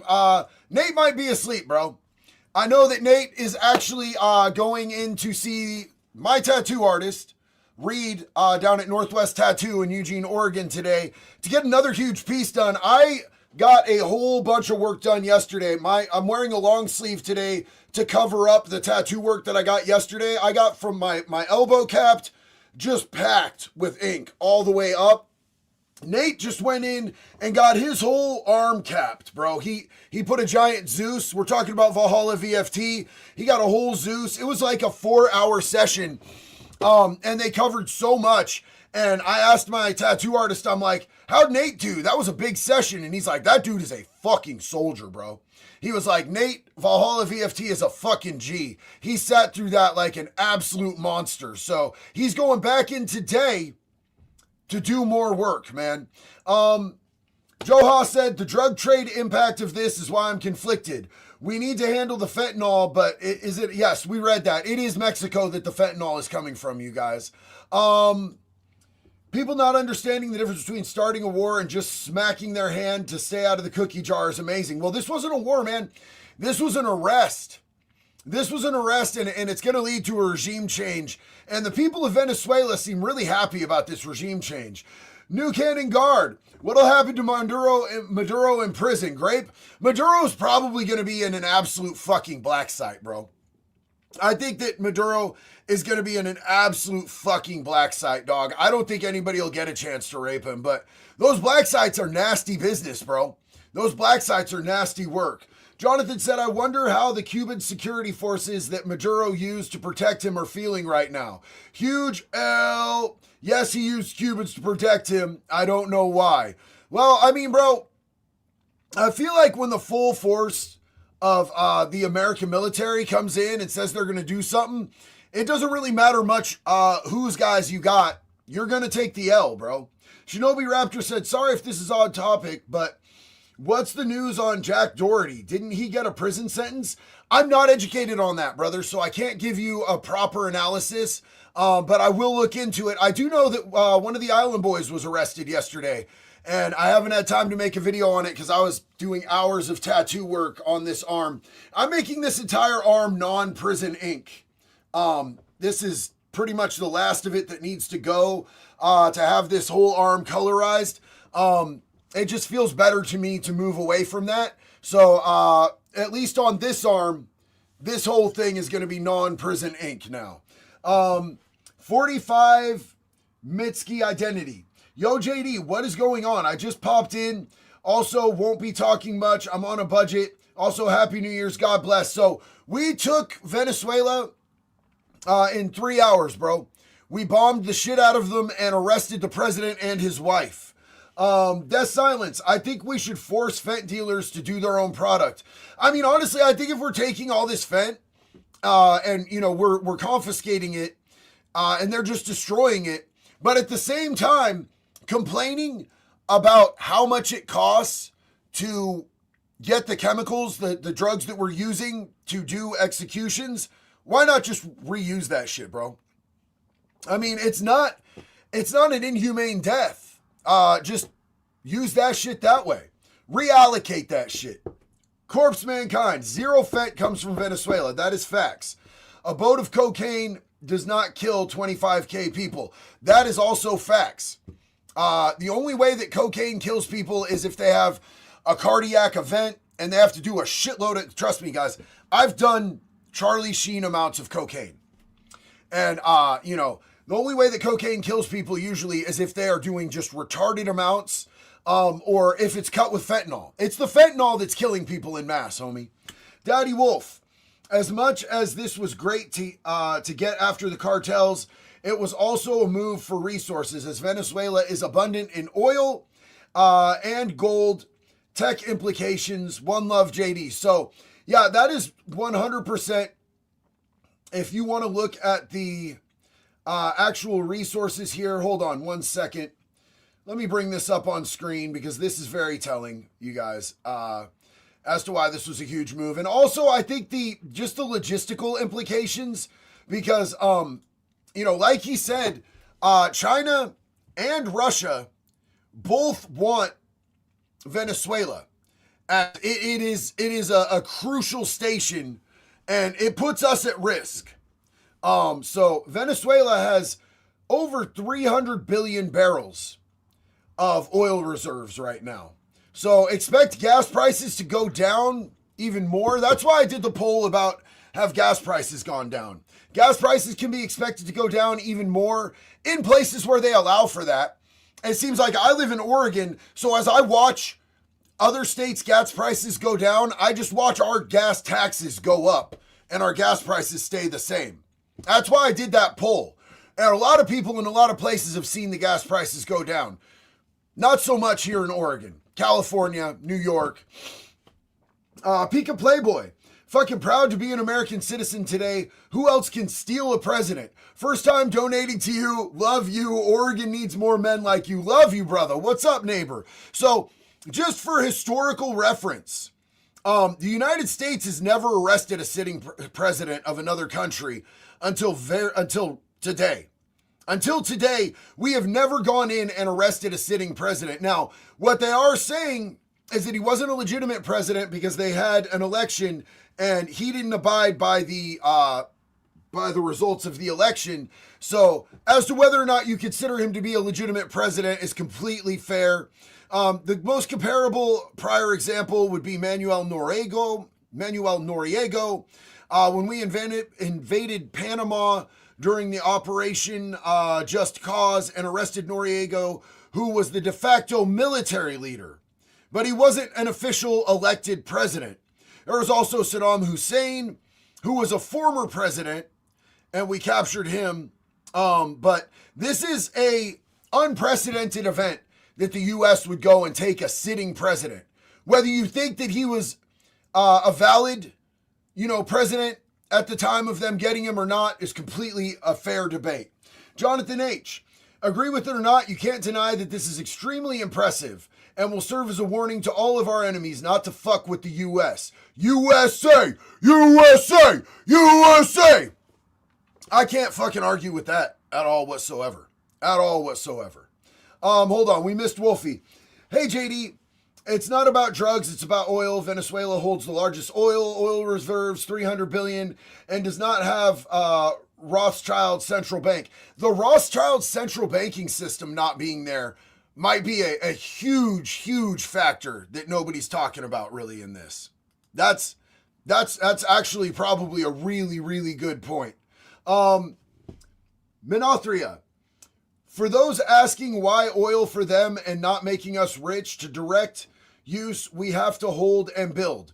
They get their oil and we get a favorable regime for trade. And the Venezuelan people want that regime change. As we've been able to see, the Venezuelan people are tired of living under a fucking tyrant. Jeremy, what's up? JD, I posted on Angry Cops, help him with lives. He's not that good at it. Still love all you guys. Unsub and extended fam wood chipper. I love Rich, bro, and I would help Rich with anything, anytime. And I have a project upcoming with Rich very soon that is going to be fucking epic. And you guys are going to want to hang on for that Angry Cops JD collab because it's going to be something different, brother. Jonathan said Trump released an image of Maduro on USS Iwo Jima. I think that we've already shown that image of that perp walk. Fentaclaus. Bubba, this ain't it. Y'all watching this is Israel goes around trying to abolish our First Amendment. Don't be a sucker. Well, we talk about that too, bro. But like, you can't be hyper-focused on one issue. We have to talk about each issue. Do I think that that's a huge fucking issue in our country? Absolutely. You know, we were suppressed on our freedom of speech, particularly on social media, for so long during the Biden administration. Couldn't talk about COVID. Couldn't talk anything negative about what they were doing in our schools as far as pushing the transgender ideology and the LGBTQ shit, or you would get absolutely nuked. And now all of that's wide open, but what you can't talk about is contradicting Israel, or they're going to nuke you. They're going to come for you. So you're not wrong, but bro, stop being so singular issued, bro. We could talk about other things as well. And we should be educated on all of the different facets of what's happening in our country and around the world. You know, the Epstein issue isn't the only issue. Everything that fucking happens in the world isn't a distraction from the Epstein files. So far, we have gotten a lot of what I would consider to be non-evidentiary shit from the Epstein files. And I don't think they're going to give you anything that would be evidentiary. Stuff that could actually lead to convictions. A smoking fucking gun. I told you before they started releasing the Epstein files, they were going to be sanitized to the point where, yes, you might get some stuff that's sketchy, but you're not going to get the shit that we actually want. You're not going to get a smoking gun. You're not going to get stuff that could hold up in court and actually get convictions on anybody relevant. But what we did see before the Epstein files were released was a bunch of billionaires donating large amounts of money. Like an anonymous donation of millions and millions of dollars to the U.S. military while the government was shut down. What was that about? The money that was donated by the Dells and a bunch of other billionaires pushing money into the Trump Fund for Kids. Was that a payoff for something? You know, start looking for blackmail being used. Where you think blackmail might be applicable might be a good sign as to what they're actually doing with this shit. Fentaclaus. In general, the general in charge runs Raising Cane's. No, his name is Raising Cane, but I think it's hilarious because it just makes me think of fried chicken, dog. Fried chicken in this bitch. Wolfie Conservative. Nat Rothschild. Well done, Donald Trump. Venezuela America is cooked. Don't expect arrests in Minnesota or Epstein files. I keep saying that I don't want to hear about this shit out there anymore. I want to see the fucking arrests, bro. Dutch Mike Von Eerd. All the good wishes for you and your family in 2026. You as well, my friend. Thank you. From the Netherlands, I will toast a monster can in your name and wood chipper all the way. Best regards, Mike and Esther. Big love and respect to you out there, Mike and Esther. Huge love. Huge love to the Netherlands. Dominar, my dude, what's up, buddy? Comment trolls need to get back under a bridge or get booted out of the chat. They be getting booted, but they be getting roasted too. Just like my coffee. Huge shout out to my wife, Jax, for re-upping me on the coffee. That was beautiful. She's running out the door to an appointment, and she made sure I was taken care of. Jeremy Clayton. All the people in power have let the pedophiles run free and just take shit from people. This was about oil, not drugs. Hello. Yeah, I don't think this was about drugs at all. The drugs are an excuse. The drugs are a reason. And yes, there was cocaine coming from Venezuela. But definitely not fentanyl, bro. And that's way more important. Wolfing Wing Zabel.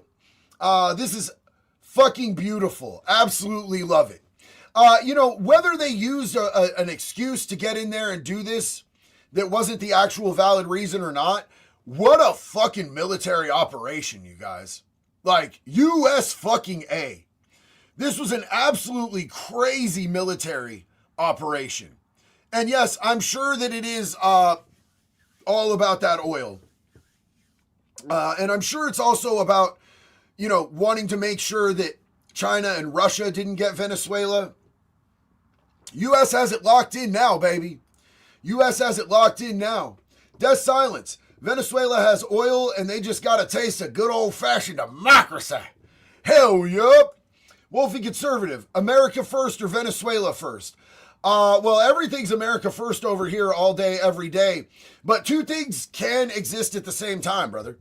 I think this is the best thing for Venezuela, and us taking control of the situation before China or Russia got to, us getting a shot at their oil and controlling that, I think is good for America. The only thing I don't like is the disingenuous reasoning behind it. That's my whole thing. Either way, I think this was a fucking win. We didn't lose one American soldier, bro. We didn't lose one American in this. That's a fucking win, in my opinion. Gorb, dude, thank you so much, Gorb. I love you. To all my fellow wood chipper tribesmen and women, we have had a tough road in the last decade, and we are still here, and I would hope that this will help us down the road. Enjoy life or cry in media misery. Freedom of choice, love all of this. Glorb, love you, bro. Love you, Gorb. Thank you so much for that support. Big dog in the house, man.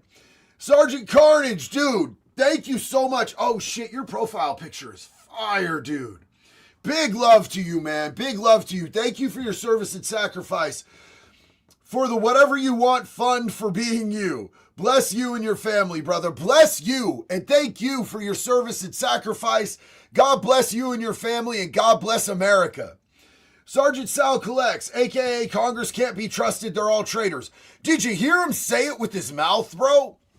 Did you hear him say it with his mouth that they can't trust Congress? And we did a poll. And it was in the high 90s of people that agreed, don't fucking trust Congress. Imagine telling Ilhan Omar ahead of time that they were going to do this. Imagine telling Ilhan Omar ahead of time what we were going to do in Venezuela. Do you think that would have played out well? Or do you think there would have been American casualties? Hold on. Hold on real quick.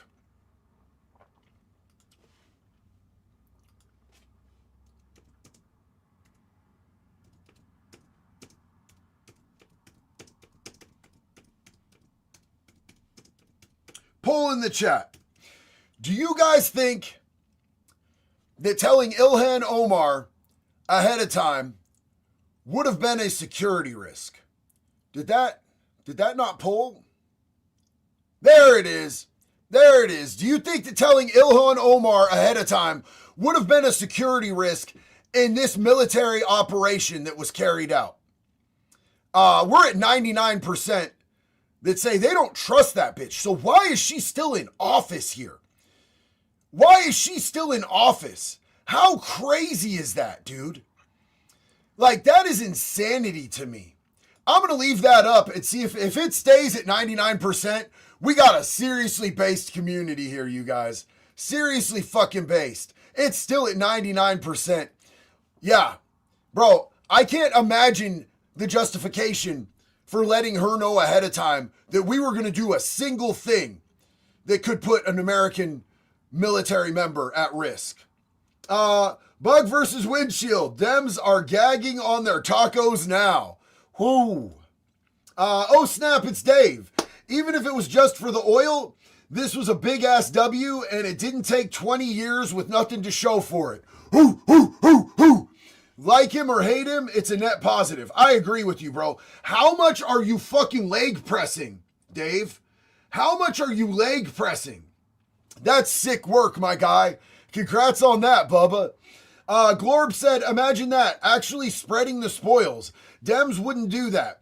Fresh changes ahead, folks. Enjoy the ride. It's looking good thus far. I fucking love you, Gorb. I fucking love you, bro. That's my dog right there, homie. Y'all better recognize Gorb.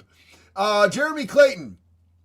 He really just shit the bed. Y'all, it's oil. Well, we all know that it's oil, bro. We all know that it's oil, but I don't think that a precision military operation that got us what we wanted, whether they're being honest about what they wanted or not, I don't think this taking fucking Venezuela in 3 hours and having their president in fucking cuffs and his wife in cuffs in 3 hours with zero American loss, a clean ass extraction, I don't think that's shitting the bed, bro. I would contend that that's a W, like, regardless. Jason, aka Angry White Man. It's been a while. I'm sorry, bro. Been busy. Never apologize, my brother in Christ. Never apologize for not being here. We're just glad when you are here and we love you, man.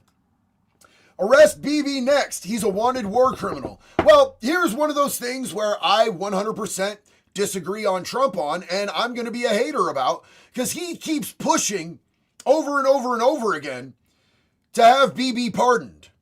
And I think that's foul. I don't fuck with that at all, bro. I 100% agree with you, Fenta Claus. Christopher said, JD, you're already an inspiration, but it's been truly amazing seeing you be so open about your journey with God. Much love, brother. Stay blessed. Christopher, thank you so much, bro. And I'm only here because of the grace and the blessings that God has bestowed upon me.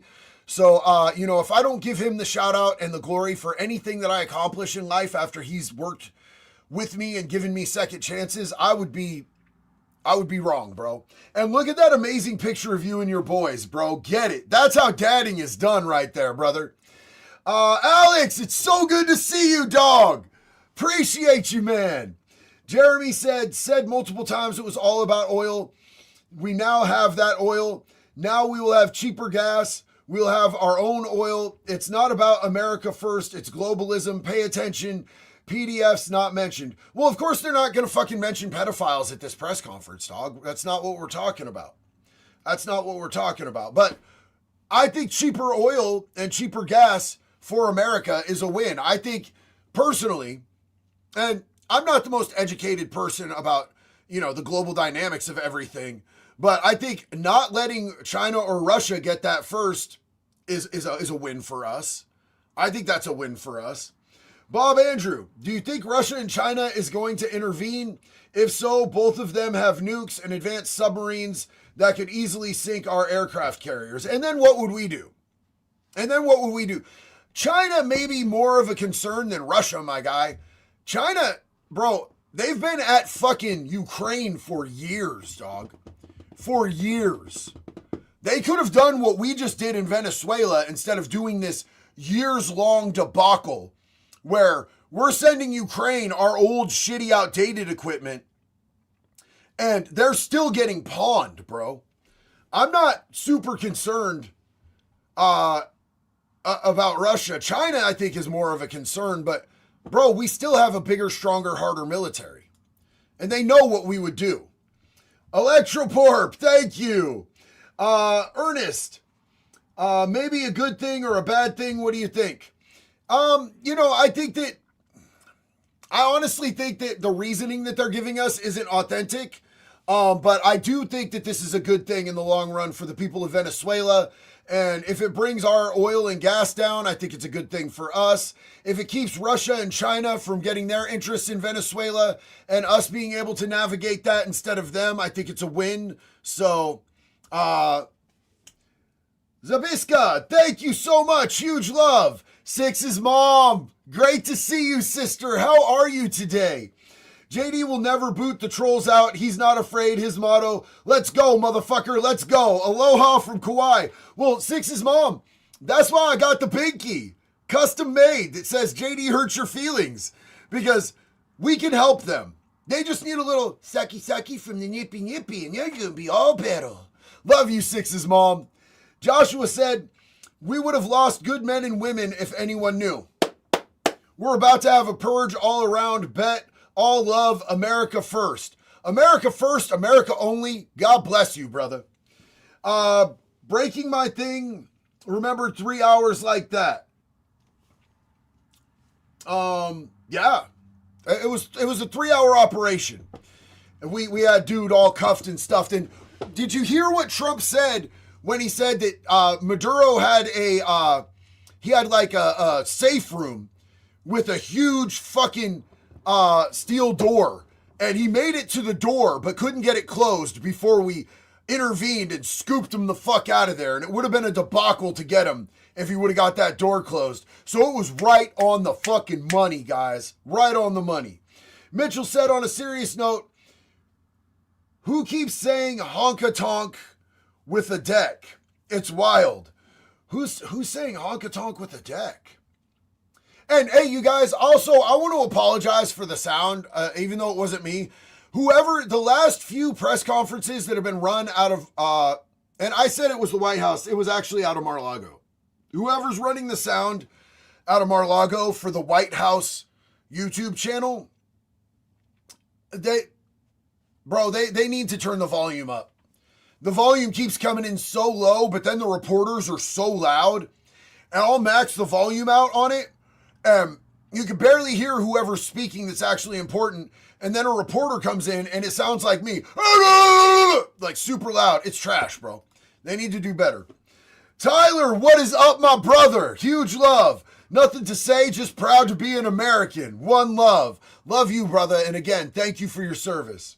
Ryan Brown, no amputation needed. The tendon was good. Yes. Good pulse on wound vac. Monitor skin grafts, antibiotics. May get to go home as soon as the beginning of the week. Ryan, congratulations, brother. Been praying for you, man. Paladin Dig said, JD, going off topic, I sent you a picture of a certain turtle you like on Insta on a train on my way home yesterday. Ooh, a turtle. I'm going to check that out, brother. Planetary. So, Cafietos, Cuban coffee, heard it pronounced like Cafe Cito. Cafe Cito. Couldn't keep the Cuban security forces from failing? I guess not, bro. Cassette Cassie. Need a short recap on what's going on, please. Love your videos, by the way. Well, Cassette Cassie, the U.S. went into Venezuela last night, bombed the shit out of them in strategic bombings, took the president and his wife, because they had warrants for war crimes and narco crimes, got in and out in 3 hours, did a complete regime flip, took control of Venezuela in 3 hours without a single American casualty. So that's what's happening here. Xavier Buckmaster, I voted for Trump. I agree with this operation, but good Lord, I can't stand to hear that man give a speech. He's not as charismatic as he was when he was running and campaigning. The thing is, I don't think that dude has slept in like 48 hours. So imagine the preparation. They've been preparing for this since December. They were waiting to see if everything was going to be aligned, probably for at least the last 48 hours. And I don't think Trump slept during this. I just don't think that he did. We all know that Trump doesn't get a lot of sleep anyway. I can't imagine with this going on that he was, at home in bed sleeping like Biden would have been. I think he was probably deeply involved and probably up for at least 24, 48 hours. He just looked really tired, you guys. And keep in mind, this dude is in his 70s, bro. He's in his 70s, and no disrespect to our elders, but like if you have somebody in the most high stress, high pressure position, probably in the world, and they're in their 70s, I personally don't agree with it, bro. I don't think that it's a great idea to have somebody that's that weather-worn and aged in the most high-stress position in the world. I think that we need to start electing younger people, bro. But, you know, he was sleepy. He was tired. He just got a huge win. I mean, you know what I'm saying? Whether you agree with it or not, it was a huge fucking win. It just was. We planned a military operation. We executed it within hours. It was absolutely one of the craziest fucking things that's happened in U.S. military history. We've never extracted a fucking sitting president of another country before. We did it in 3 hours and 0 American losses. Hey! I mean, that makes me do a happy dance, bro. Whether you're super stoked on the operation or not, the operation went off flawlessly, and we didn't lose one single fucking American. I'm into it, bro. I'm into it.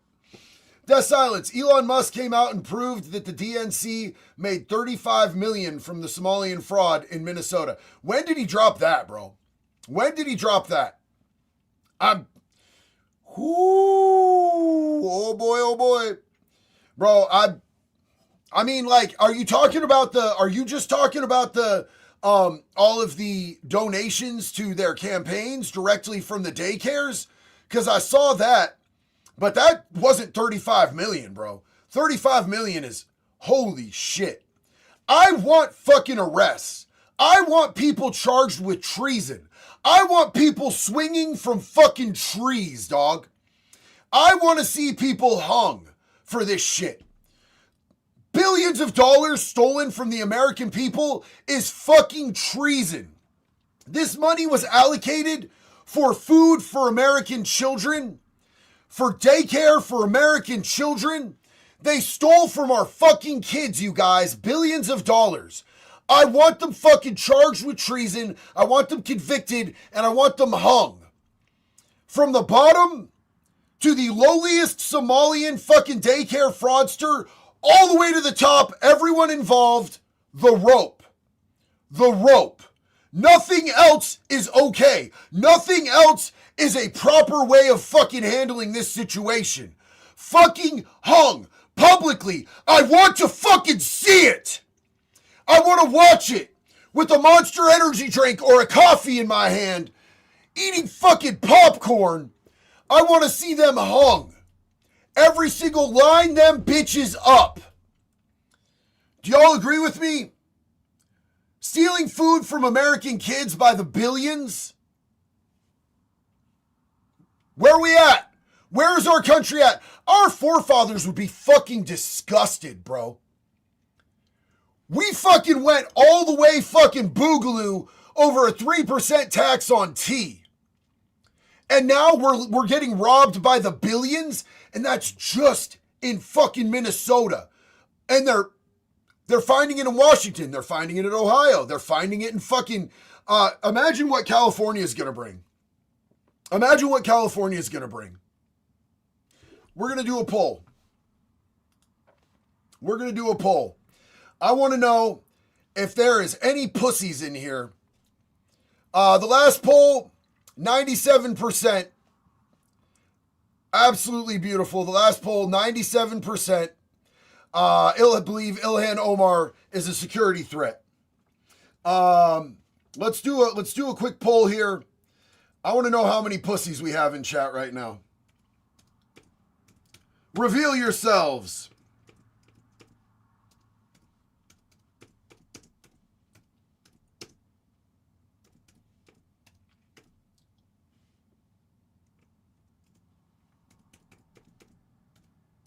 Not the fastest typist, you guys.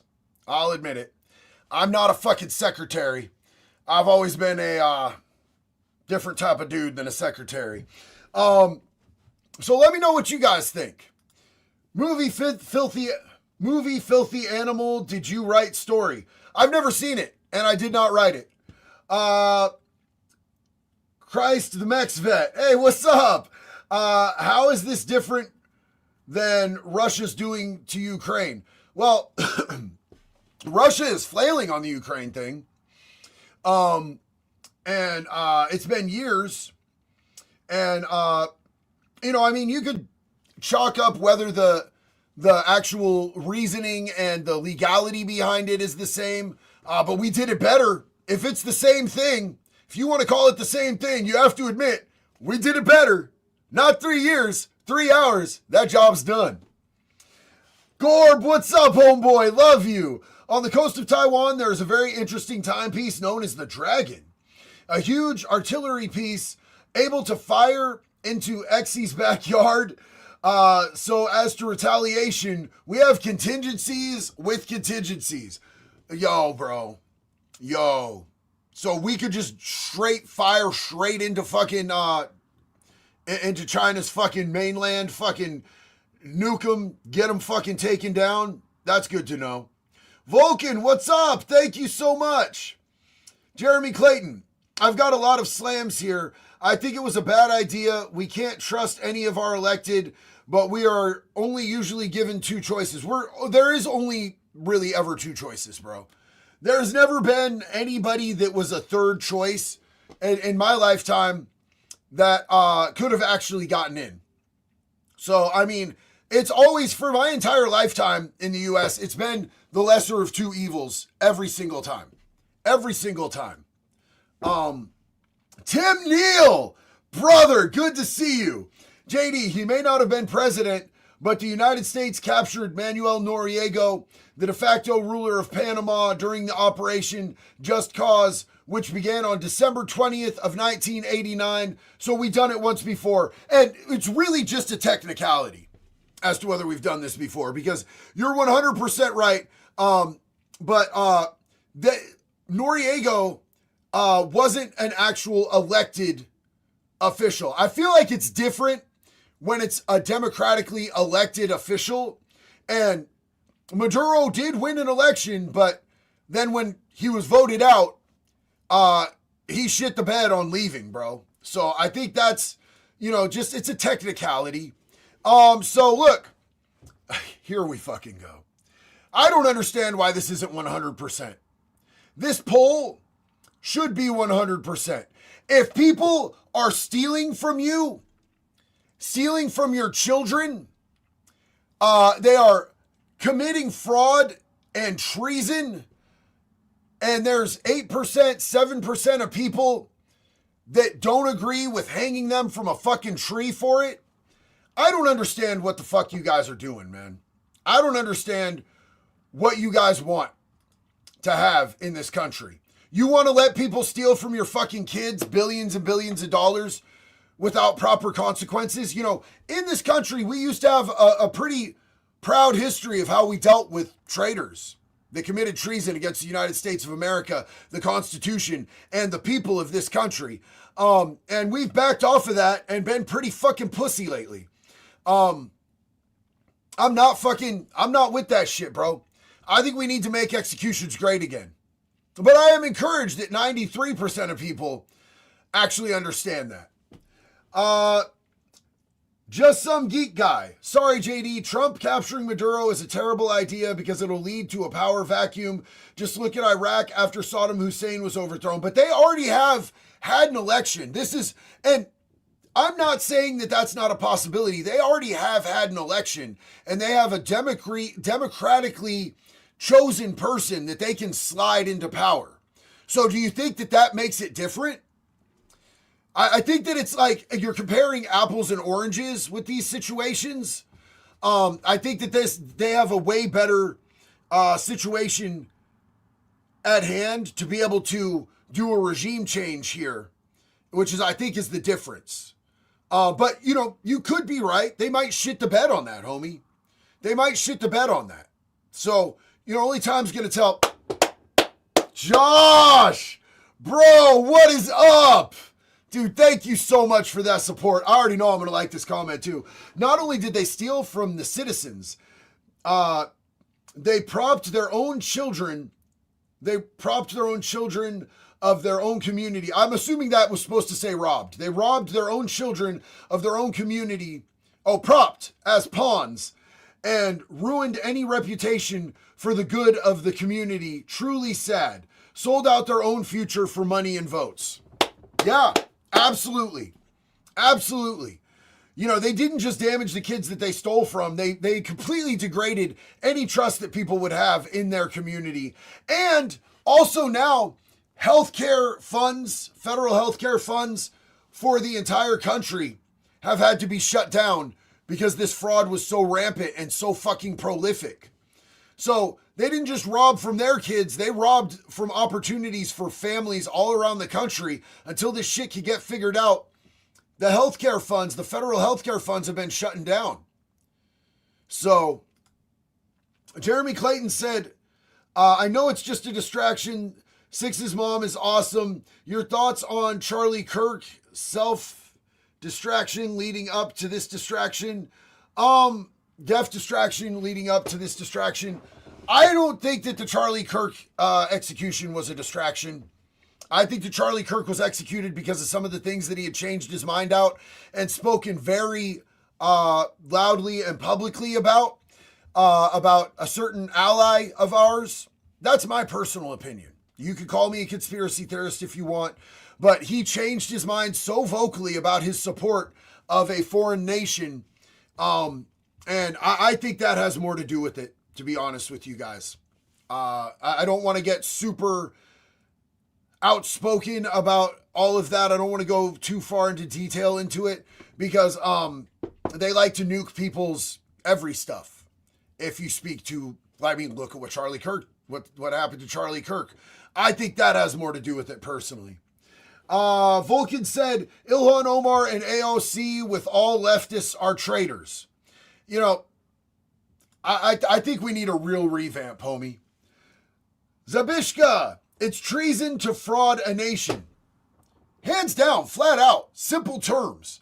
And treason should be public execution. It's just simple math, in my opinion. Ryan said, hey, JD, I checked out some of your music. Has anyone said you sound like a sober, non-minor attracted version of ICP? I haven't heard that. I mean, a lot of my shit is more rock, but I do have a really raspy voice, bro. And I know that the Violent J guy has a really raspy voice. But, you know, a lot of my shit's rock and metal. And I think that I haven't listened to a lot of their stuff. I think they're predominantly rap, aren't they? And thank you for checking it out, bro. I appreciate you. Ezra said, oh, JD, longtime fan and viewer. As a Navy vet and one of the catapult operators on the career, I feel I could say China and Russia don't understand the ungodly firestorm we can unleash. And first off, thank you for your service and sacrifice. Thank you for taking the time and throwing the support to be able to say that and speak this. I don't think anybody on the planet can fuck with the U.S. military, bro. Now, do I think that some of them might be suicidal enough to try? I don't know. You have demented morons everywhere, but I just don't think it plays out well. And I think at the end of the day, they know that shit, bro. Big love and respect to you. Thank you for being here, homie. Dirty Curdy. So you still going to be homies with the two simps, JD, Cam and Nick, with all the truth being spoken? If that's real sad, bro. So like I could be friends with people that I disagree with on shit. And I don't know what you're saying about Nick. I think Nick's doing a stellar job. If you're talking about Cam and his support of Israel, I could be friends with people that I don't share views with, bro. I don't think that I'm always right. I'm not a totalitarian. I can go, yeah, you know what? I don't agree with that. And I still have respect for homie because we agree on so much more than we disagree on. You know, me and Cam agree heavily on Islam being a threat to this country. I think that I can agree heavily with Cam on a whole lot of stuff. His support of Israel, I think, is cringe and regrettable. But, you know, I don't cut people off just because I disagree with them on a thing or two. We're not talking about him being a fucking child molester, bro. We're talking about him having a difference in political view. So if you think that's sad, Dirty Curdy, I can agree to disagree with you and respect you as well, dog. That's just how it is. You know, I think that people that let politics break up their friend and family groups, I think that's gross, dog. I don't want to be like a liberal like that, bro. You know who I see disowning people and disavowing people that they're friends with or family with because of political disagreements? fucking liberals, bro. And I'm not a fucking liberal. Are you a fucking liberal, bro? I just don't agree with that, bro. I could full on say I disagree with some people on stuff and still have respect with them. Mutual respect. Gorb, for the last time today, I have to say, if you don't like the freedom knocking, your foundations may soon be rocking. From the feet of the brave and few to help the world to be born anew, enjoy that. And you're welcome. Peace. Love you, Gorb. Hell yeah, dog. Huge respect on that. And Vulcan said, please do a short on Tom Powell Jr., please. Don't even know who he is. I'll have to research that, but thank you for the suggestion.